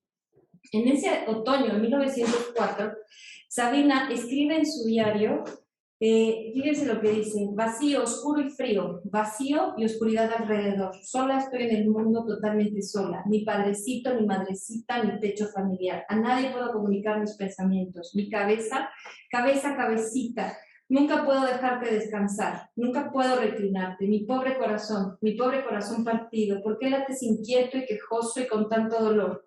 Oscuros pensamientos e inquietudes inconfesables. Ah, mi juventud estropeada, ah, mi vida arruinada.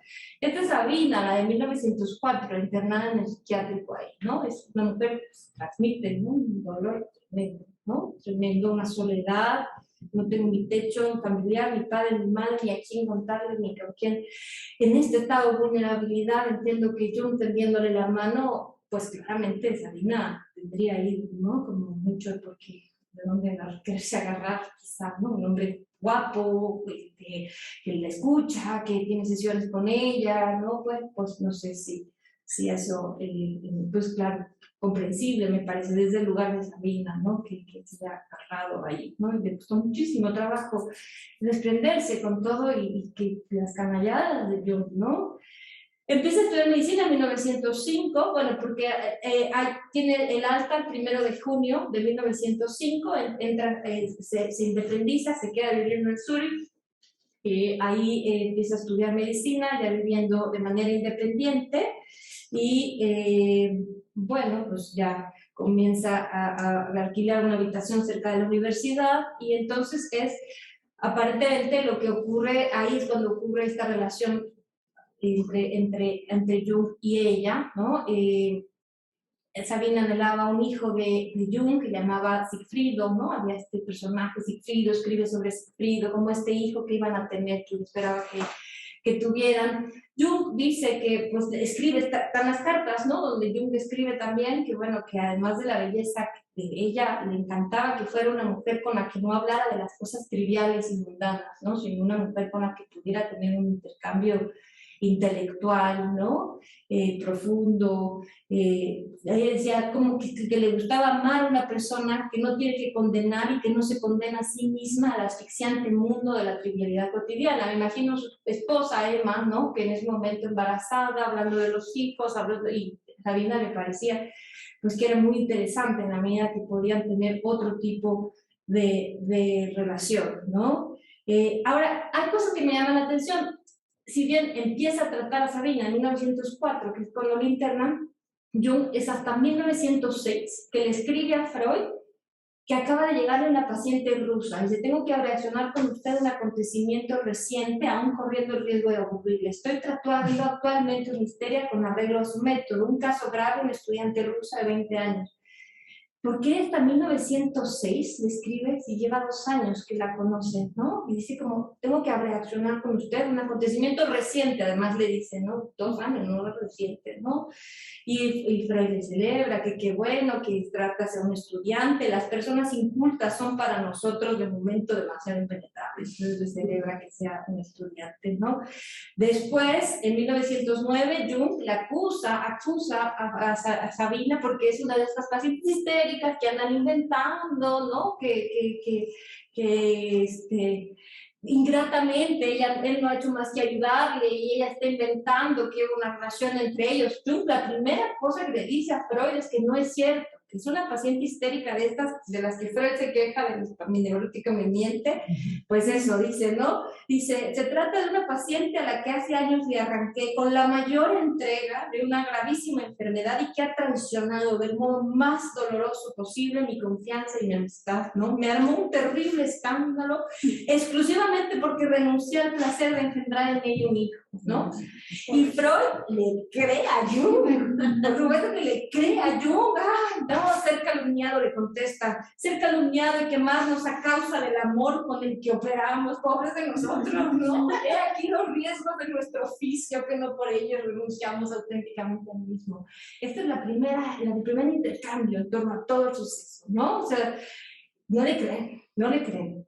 Después, obviamente, Freud se va a tener que disculpar con Sabina Spielberg, ¿no? Obviamente se va a tener que disculpar. Bueno, no, pues ¿qué va a hacer, no? Claro, después el escándalo se hace mucho mayor, evidentemente ya no es solo un escándalo cuando aparentemente, como dijo Fer, ¿no? La esposa de Jung escribe a la mamá, ¿no? Y señala lo que está ocurriendo, ¿no? Entre Jung y Sabina.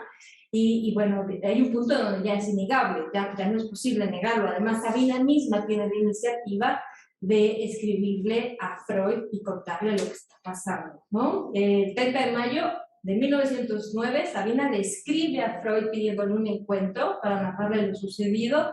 Freud se niega a recibirla, ¿no? Y le escribe a Jung, ¿no? Como diciendo, aquí me está buscando esta mujer, no sé, todo esto como la loca que se está imaginando, que está escandalizando, está haciendo un escándalo alrededor de la figura del médico respetable Jung. Y bueno, Freud le dice a ella, le aconseja que reprima sus sentimientos, que ese sería el mejor camino para ella, ¿no? Y entonces ella le responde a Freud, reprimir el sentimiento no me sirve. O sea, Freud diciendo, reprima el sentimiento.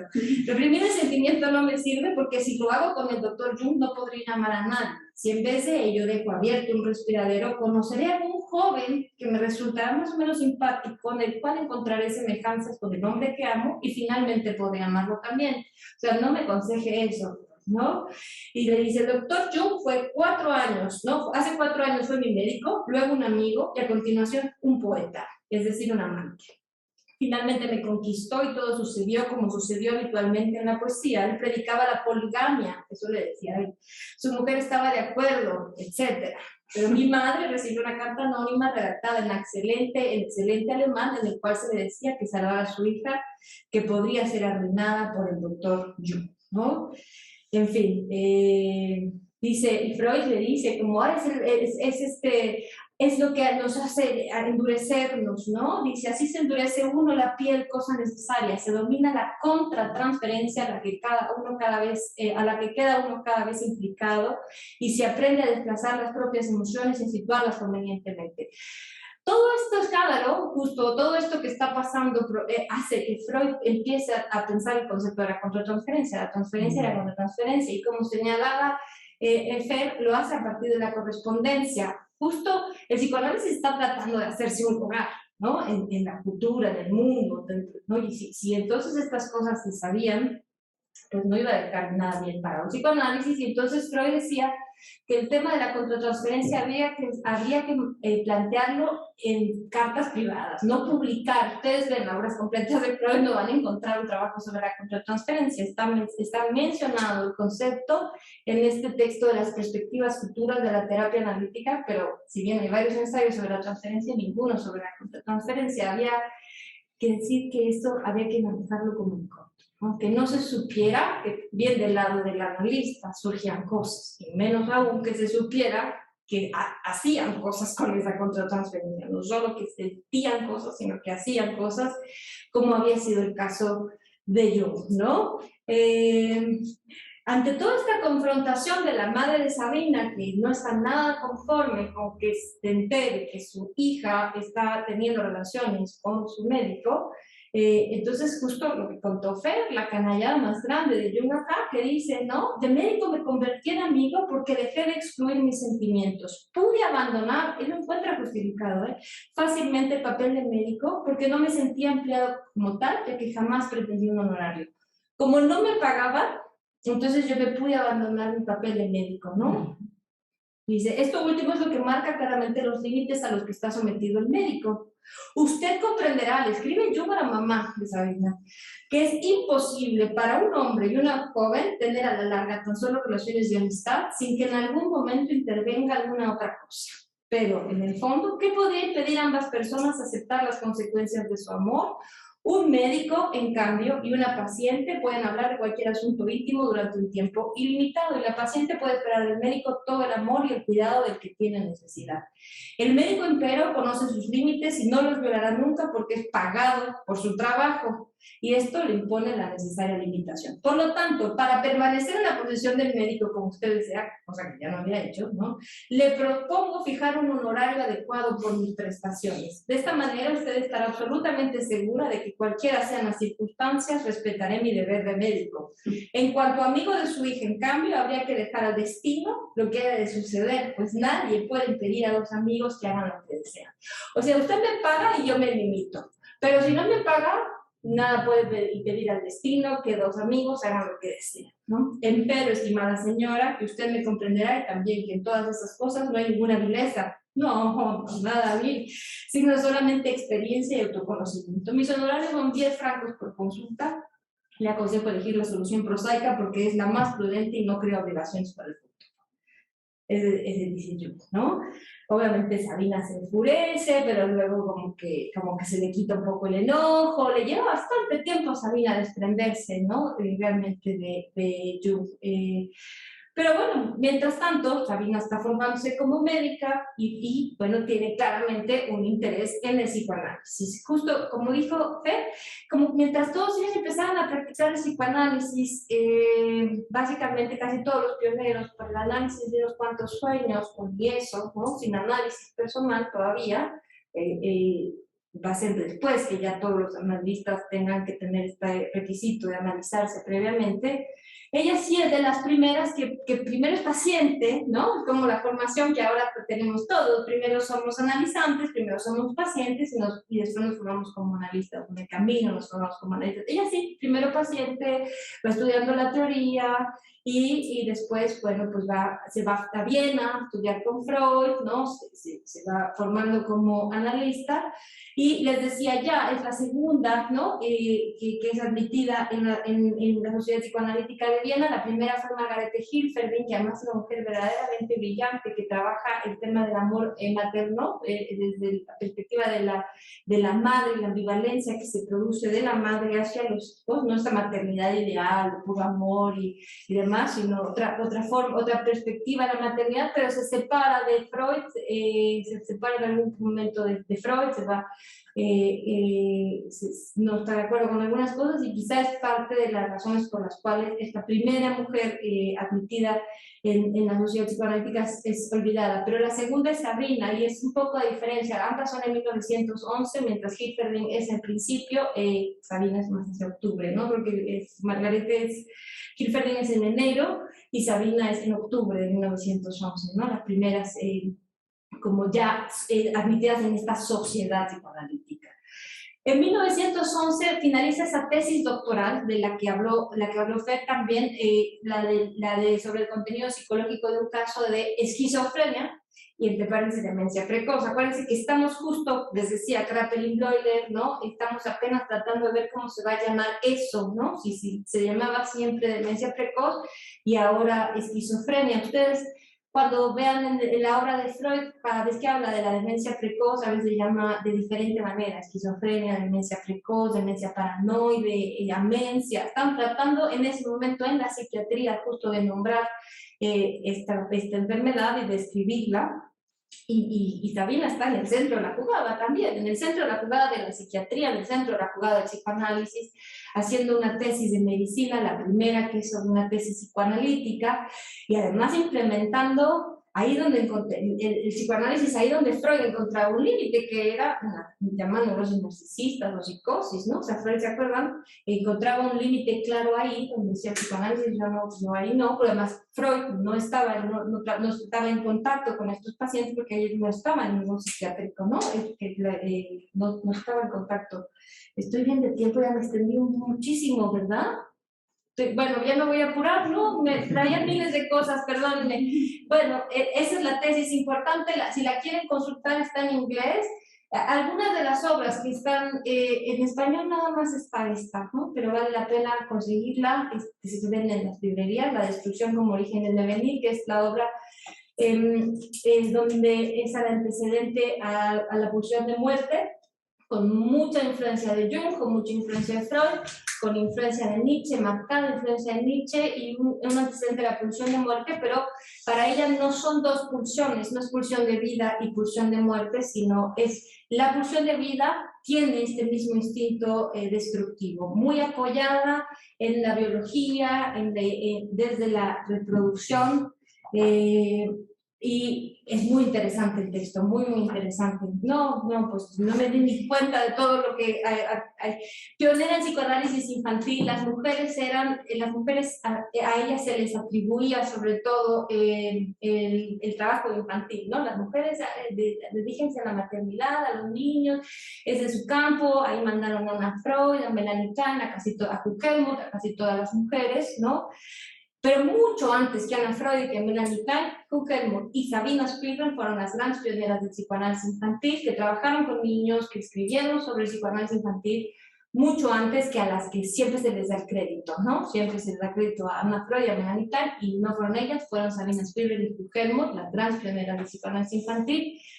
Y bueno, pues hay muchas cosas muy interesantes. Tiene un trabajo sobre la suegra, bastante novedoso, análisis de sueños, trabajo sobre el Edipo infantil, etc. Analista de Piaget, como ya ha dicho Fer, una vida difícil, económicamente difícil, un matrimonio muy difícil, su marido tiene otra familia u otra hija mientras está con Sabina.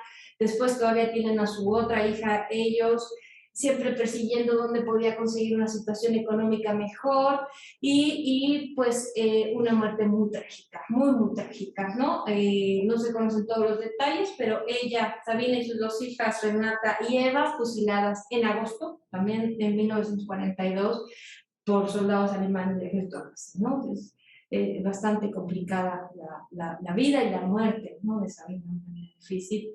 Y bueno, pues muchísimas gracias.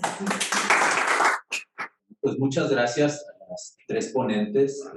Ya hay por acá algunas personas solicitando la palabra, ya están empezando a dejar comentarios también en el chat.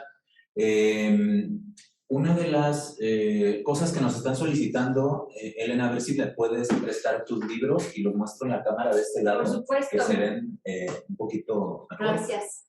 Y este también. Ay, me traje para las referencias. Ahorita, mientras voy leyendo algunos comentarios, igual las personas que están acá, si quieren participar o hacer algún comentario, nada más levantar la mano y para poderlos escuchar.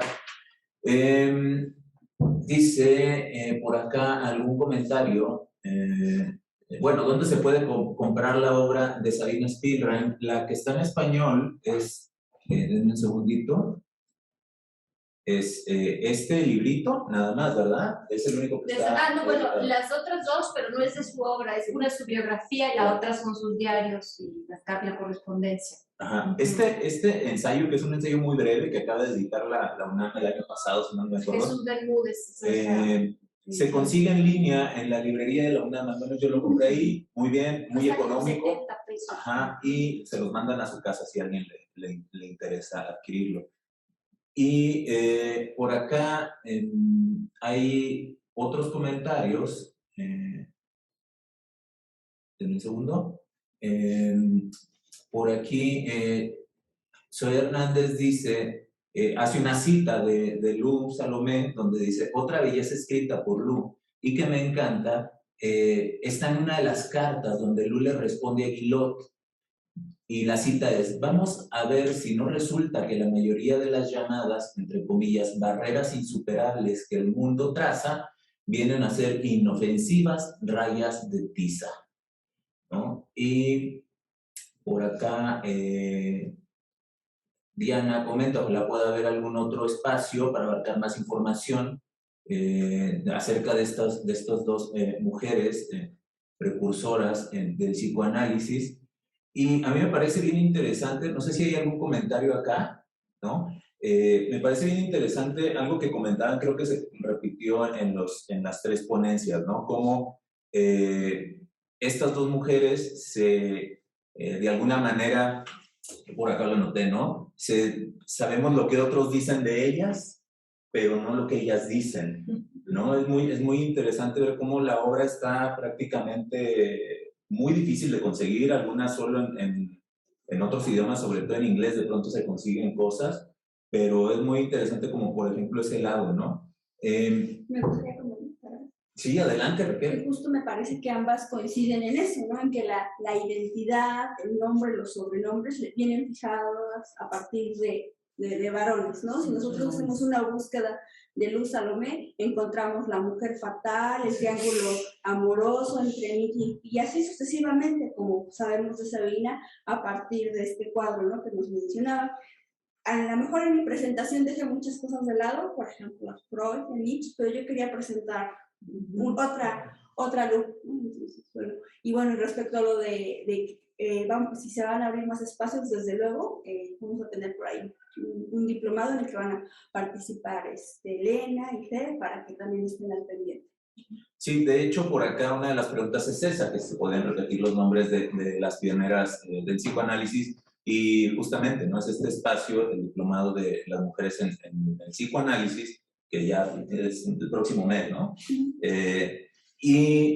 Bueno, a mí hay algo que me llama la atención, sobre todo en el caso de la biografía de Sabina, ¿no? Y es cómo aparece como marcada mucho como por toda esta parte trágica, ¿no? Todo el tiempo. Y a mí me llama la atención que en el caso de Hugh Helmut, lo que sabemos de ella tiene que ver con eso también, ¿no? O sea, la cuestión del asesinato por parte de su sobrino. Y de su obra yo, digo, me declaro ignorante, pero conozco muy poco. O sea, hay un par de cositas por ahí, yo no he encontrado mucho, pero del artículo de ese hay mucha información, ¿no? En el caso de Sabina, me parece que es algo similar. Hay mucha información de la poca que hay, que tiene que ver como con esa parte, y muy poca de su obra que se puede leer, ¿no? Entonces a mí me parece como muy interesante eso.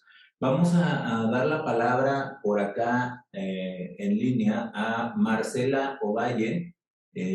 Por favor, Marcela, si quisieras habilitar tu micrófono. Hola, ¿qué tal? Buenas noches a todos. Sí, me quedé mucho con esta última película que es Un método peligroso que Elena refería como una muy mala película, ¿no? Y creo que pues es esta posición en donde a la mujer se le presenta como minimizada con respecto al hombre, ¿no? O sea, aquí Jung pues es seducido, es casi abusado por una mala mujer, ¿no?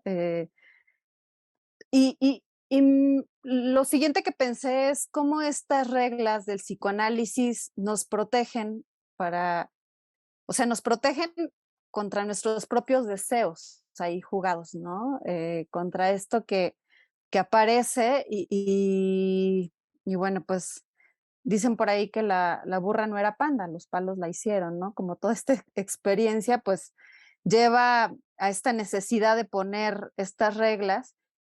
Y bueno, que me hace preguntarme un poco sobre las posturas actuales del psicoanálisis o más contemporáneas como de pronto el relacional, ¿no? El psicoanálisis relacional que en algunos textos que me ha tocado revisar, siento que es como más apapachador, no sé, habrá que leer más probablemente, pero siento que a veces pierde como este cuidado y esta distancia, ¿no? Que debiera haber, es mi opinión.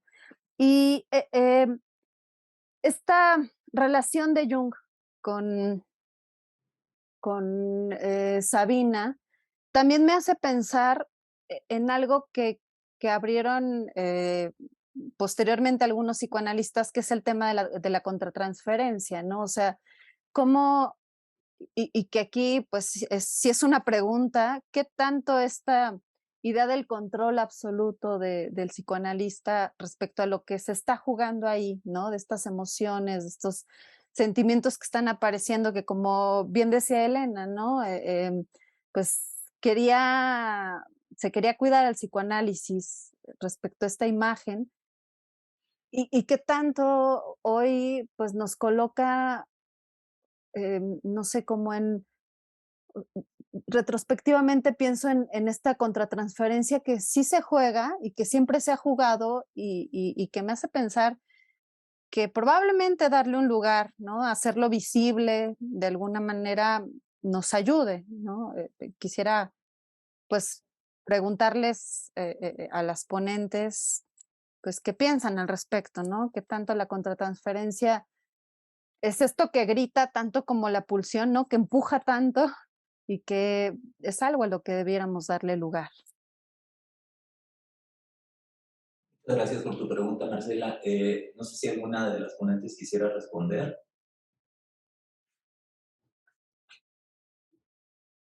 Bueno, pues si quieren comento algo al respecto de ese tema, sí creo que, bueno, el tema de la contratransferencia también es un tema que me interesa. Creo que Freud dijo vamos a quedarnos callados y que no se hable mucho y hay que dominar la contratransferencia y el punto es que no tenga lugar en el análisis, ¿no? En fin, después vino todo un movimiento en los 50 en donde se hizo el extremo, donde entonces la contratransferencia era la brújula y entonces, ¿no? Estoy haciendo un muy rápido resumen, pues, ¿no? Mientras primero era callémoslo y dominémoslo, etcétera, después hay que darle demasiado lugar y entonces se va a convertir en la brújula. En los 50 hay todo este momento donde varias psicoanalistas, sobre todo mujeres, ¿no? Que justo es interesante que son precisamente mujeres, las que dicen vamos a darle lugar, no solamente porque también es Raquel, Winnicott, etcétera, ¿no? Pero está Lucy Tower, ¿no? Varias mujeres que dicen vamos a darle lugar a la contratransferencia, pero para incluso que sea la brújula, que nos oriente, ¿no? Paula Hyman, Lucy Tower, y que desde ahí hagamos nuestras intervenciones, ¿no? Como a ver qué me dice el estómago, a ver qué estoy sintiendo y quizá eso paciente y voy a intervenir desde ahí. Y después, vaya, hay muchas cosas que van pasando, pero luego viene una Lacan que creo que también cierra el debate un poco cuando dice, bueno, pues no se tratará contra transferencia, sino el deseo del analista, porque no hay una relación intersubjetiva, no es yo-yo, ¿no? Y entonces empieza a plantearlo desde otro lugar. Y creo que lo planteé como otro lugar, hizo también, tuvo como consecuencia que dejáramos de trabajar el tema, ¿no? Como si fuera algo que no operara, como en realidad se opera, ¿no? Cuánto de obstáculo, habrá que ver cuánto como obstáculo, habrá que ver cuánto trata de una falta de análisis del analista, habrá que ver si en algún lugar es posible que sirva como algo en el análisis, ¿no? Es un tema bastante complejo, ¿no? Bastante complejo. El término es me parece que el término, llamarle contratransferencia, es tan desafortunado que entonces también desde ahí partimos desde un inicio un concepto en el que se vuelve difícil trabajar, si no incluso lo pensamos desde otro lugar, que la contratransferencia, en contra de la transferencia, como desde el mismo término creo que hay como bastantes problemas. Desde ahí que se juega, o desde otro lugar, cuál es la posición del analista. Creo que es bastante complejo ese tema, ¿no? Bueno, también a distancia se encuentra Ángel. Vamos a ceder la palabra a Ángel para que haga un comentario, por favor. Ángel, si puedes habilitar tu micrófono. Es correcto. Ahí ya está. ¿Se escucha bien? Ya, te escuchamos bien. Hola, ¿qué tal a todos? Buenas noches. Bueno, antes que nada, felicitar a las ponentes. Me parece que han hecho un recorrido bastante puntual para entender la genialidad de estas dos mujeres.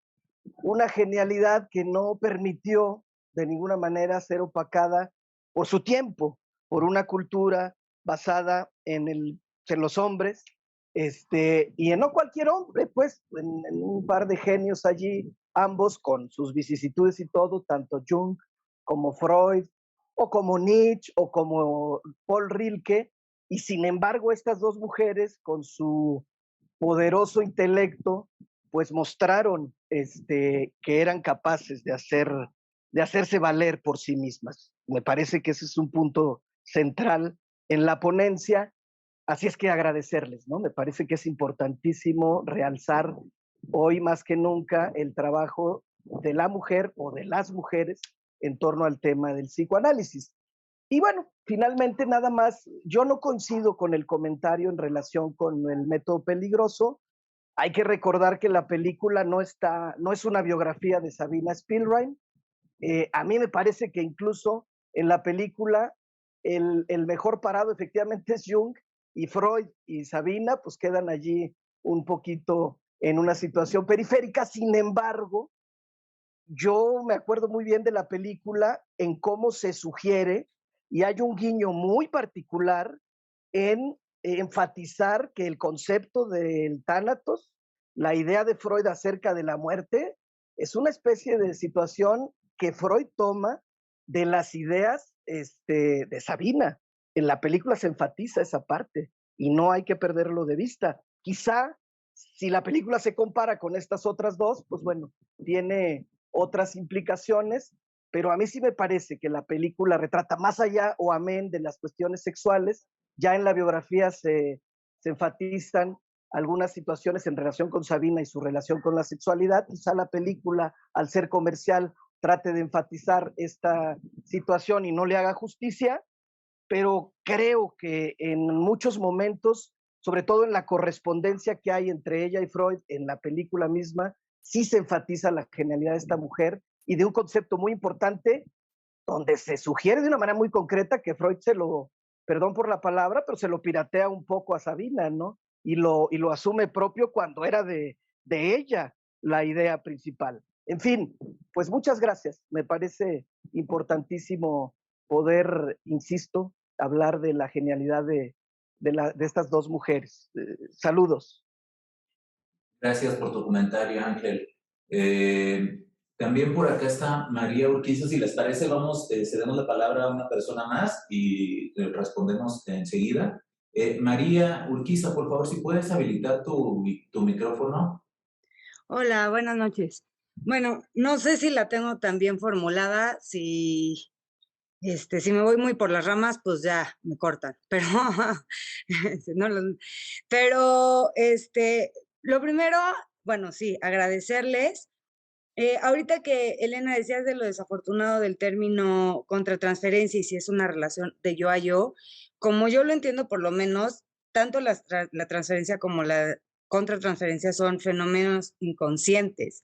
Entonces no sé si sería estrictamente yo a yo, o sea, porque son fenómenos inconscientes, ¿no? Entonces son los impulsos dirigidos a los padres que se desplazan, ¿no? Y la contratransferencia es la respuesta neurótica, ¿no? Del analista, más bien la respuesta del, a ver, creo que lo dije mal, la respuesta del analista a lo que es depositado en él, ¿no? Mientras que él, por su parte, tiene su propia neurosis, que también pues, puede meter ahí otros elementos, ¿no? Y cuando tú, y eso me parece interesante pensarlo, o siempre me genera muchas dudas, porque de pronto cuando se habla de la transferencia y contratransferencia desde un punto de vista lacaniano, que mi lectura de Lacan es súper precaria, o sea, estoy empezando, pero de pronto me da la impresión de que se intentan desvincular los tres registros, ¿no? Entonces es como que la función del analista es puramente simbólica y pues como si los registros imaginario y real pudieran eliminarse, ¿no? Y yo como que de pronto digo, bueno, pues entonces, ¿qué diferencia le hace a un paciente o a un analizante ir con uno u otro analista?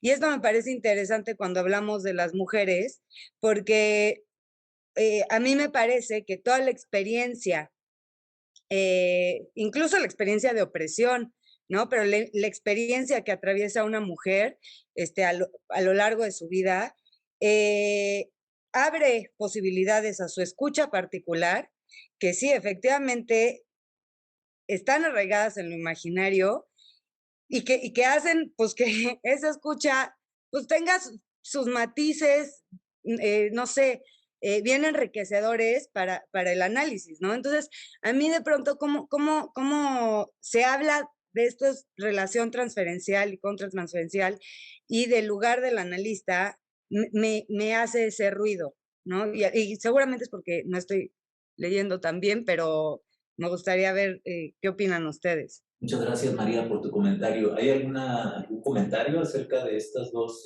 participaciones por parte de las ponentes? ¿Sí? Raquel, por favor. Yo quisiera comentar, bueno, haciendo tal vez un reduccionismo, pero al mismo tiempo, pues partiendo de los temas que nos convocan el día de hoy, que a mí me parece que en términos de la contratransferencia, lo importante es que un poder no se ejerza en nombre de la técnica, ¿no? Porque al final destruye la subjetividad, como vemos en el caso de Sabina, y que una contratransferencia es muy bonita cuando pasa por la escritura.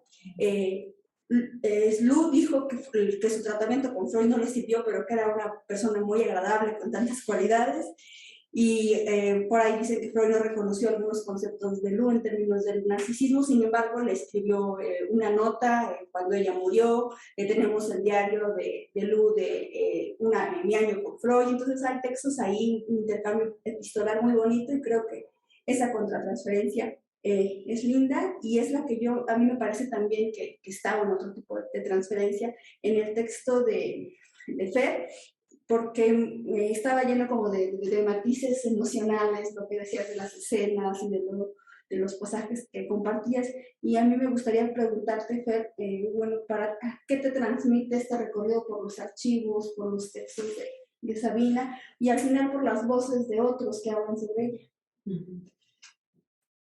Bueno, entonces, antes de contestar acerca del archivo, a mí me gustaría también hablar de esto que María traía a la mesa, ¿no? Como alrededor de la transferencia siendo un fenómeno inconsciente, ¿no? Creo que incluso cuando la transferencia se piensa como un fenómeno inconsciente, tengamos en cuenta que el yo tiene una parte consciente y una inconsciente, ¿no? Y en ese sentido, cuando se habla de contratransferencia, ¿no? El término puede ser problemático porque parece que el hecho de decir contra fuera como una defensa. En ese sentido sería yoico, consciente o inconsciente. Pero es interesante este tema de la transferencia porque también en Freud, si hacemos como un recorrido, ¿no? La transferencia en un inicio no solo tenía que ver con ese fenómeno de neurosis de transferencia que está atravesado por la sugestión, ¿no? Sino que en un inicio la transferencia tenía que ver con la transferencia de una carga energética de una huella, a veces, de una representación, en otras, a otra, ¿no? Y en ese sentido podía tener que ver con una carga afectiva siendo transferida a una huella de la memoria o a otro afecto, ¿no? Entonces, la transferencia ha sido elaborada por muy distintas posturas psicoanalíticas desde diferentes lugares, algunos tomando en cuenta primero la transferencia como ese movimiento de la carga energética, ¿no? Y algunos otros como el movimiento dado solo por vía de la sugestión, ¿no?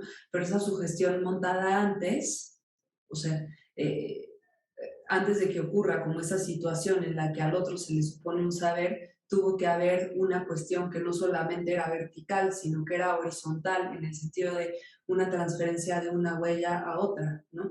Y entonces de ahí, pues, muy diferentes posturas que pueda haber alrededor de cómo se leen esos fenómenos transferenciales, ¿no? Y bueno, ¿qué me hace sentir a mí como todo este tema de Sabina Spielrein? A mí me conmueve profundamente, ¿no? Y por un lado, en un inicio estuve muy interesada por la obra de Sabina Spielrein, específicamente por ese tema de cómo ella podría haber salido de ese análisis, que fue muy problemático, y haber hecho tantas cosas, ¿no? Como justo lo que mencionabas, Elena, de habiendo estado internada, parece que otros fenómenos ocurrían al mismo tiempo, ¿no? Que quizás no necesariamente tendrían que ver, ahora que lo pienso así, como con esa parte sugestiva que aparecería en la relación transferencial en su propio análisis, sino que también con otras modalidades de transferencia, ¿no? Y con otras posibilidades que también se habilitan en el mismo análisis, incluso cuando un análisis falla, ¿no? Lo que no quiere decir que no haya una responsabilidad de continuamente pensar, ¿no? Y pensaba también en esto que decían alrededor de cómo las reglas pueden proteger, sí, pero también las reglas a veces constriñen, ¿no? Y es por eso que es importante, más allá de reglas establecidas o teoría de la técnica, estar continuamente pensando, ¿no? Y eso es parte del trabajo imposible, de poner el cuerpo ahí frente a alguien que entrega el dolor, ¿no?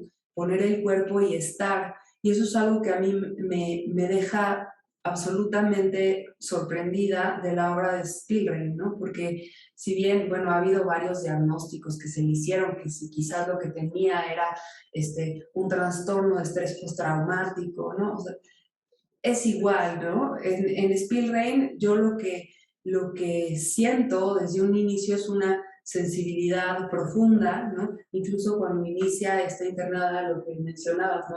Como pequeño escrito que ella hace desde un inicio, ¿no? Habla de su tremenda sensibilidad y su capacidad de poner el cuerpo y apalabrar eso que ella estuviera pasando, ¿no? Y entonces me deja a mí muy sorprendida como todos estos fenómenos que se dan, incluso cuando aparecen como fallidos, como Piaget enojado con ella porque ella le recordaría en transferencia a su madre y entonces se va, pero al final en los escritos de Piaget se ve ahí, ¿no? Como hay algo de esa relación que le marca, ¿no? Y en ese sentido a mí me deja muy sorprendida también como esta parte de la invisibilización de su trabajo. Creo que me llama mucho porque también de alguna manera el trabajo del psicoanalista es un trabajo que es bastante invisible, ¿no? Por ejemplo, el trabajo de un buen filósofo es común que se pueda conocer, ¿no? No siempre, ¿no? Pero no sé, Raquel, tu risa fue como, no lo sé, ¿no? Pero bueno, hay otros trabajos, ¿no? Que quizás, ¿no? La visibilidad toma otras formas y hay diferentes campos de visibilidad, ¿no? El trabajo del análisis no es un trabajo de visibilidad, sino un trabajo de efectos, ¿no? Y en ese sentido es que a mí me parece profundamente político y que tiene una dimensión en esa cuestión como de transferencia de una huella de la memoria a otra, de un efecto de poner el cuerpo que tiene alcances mucho más fuertes, ¿no? Por eso yo mencionaba tanto como esta escena que a mí me conmueve profundamente de Spielberg en la película, que no sabemos si es ficcionada o no, del niño, ¿no? Que está en un sufrimiento tremendo, no puede mover las manos, y en un acto analítico, ¿no? El niño puede destrabar sus manos. Entonces a mí eso me parece fascinante de la obra de Spielberg. Hay algo en su modo de escribir que en mí genera esos efectos corporales, ¿no? Entiendo que también tiene esta cercanía a Nietzsche, ¿no? Que hace como, en mí resuena, ¿no? En el cuerpo, pero pues es una teoría que puede ser profundamente dura, ¿no? Estar confrontando alrededor de la muerte y a la vez generar ese efecto tan vivificante, ¿no? Entonces eso. Gracias. Hay todavía, bueno, hay algunos comentarios que nos dejan acá en el chat, sobre todo felicitaciones a las tres ponentes por el recorrido que hicieron acerca de estos dos pioneras del psicoanálisis. Y pues bueno, a las personas que ya les dejé ahí en el chat, les dejamos las referencias bibliográficas a quienes están viendo esto en este momento. Y a las personas que estén viendo esto en la grabación, bueno, les vamos a dejar por ahí algunas fotografías de las referencias de las cuales estuvo hablando el día de hoy.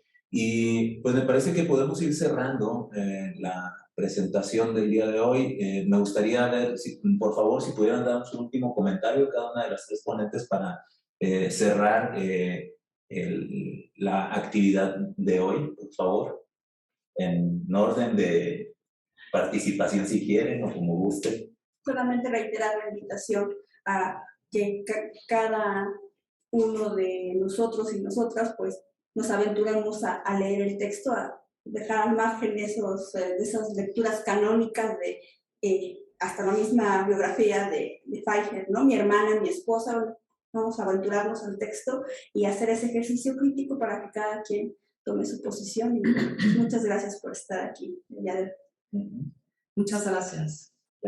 También pues agradecer y bueno, ver qué podemos hacer, ¿no? Para poder recuperar tanta obra de mujeres psicoanalistas pioneras que es bien, bien rico. Ojalá que podamos hacer algo para que se vuelvan a publicar, ¿no? Hay mucho que hacer ahí.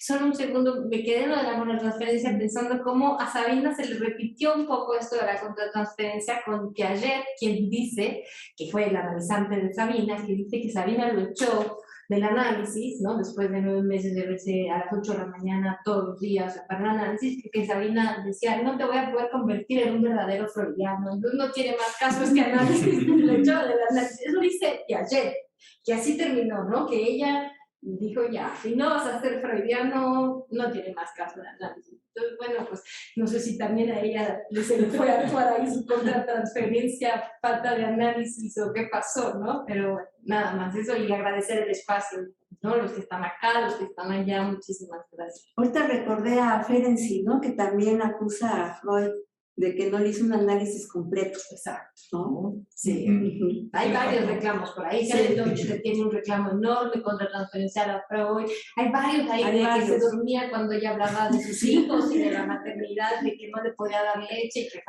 cuando que se le caía el cigarro. Y así se daba cuenta que se había dormido y que no podía escuchar eso, ¿no? Por ejemplo. Eso dice ella, ¿no? Sí, eso dice. Con su propia autobiografía. Helen Deutsch, ¿verdad? Helen Deutsch. Ajá, sí, que dice. Sí, muchas así, ¿no?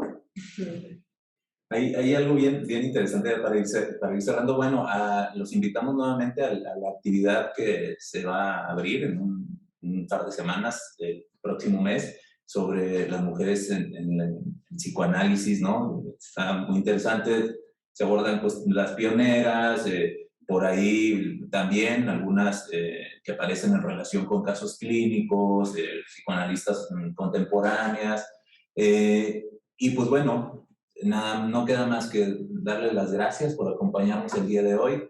Nos vemos en la próxima actividad y pues buenas noches a todos y a todas. Hasta luego. Pues gracias. Gracias.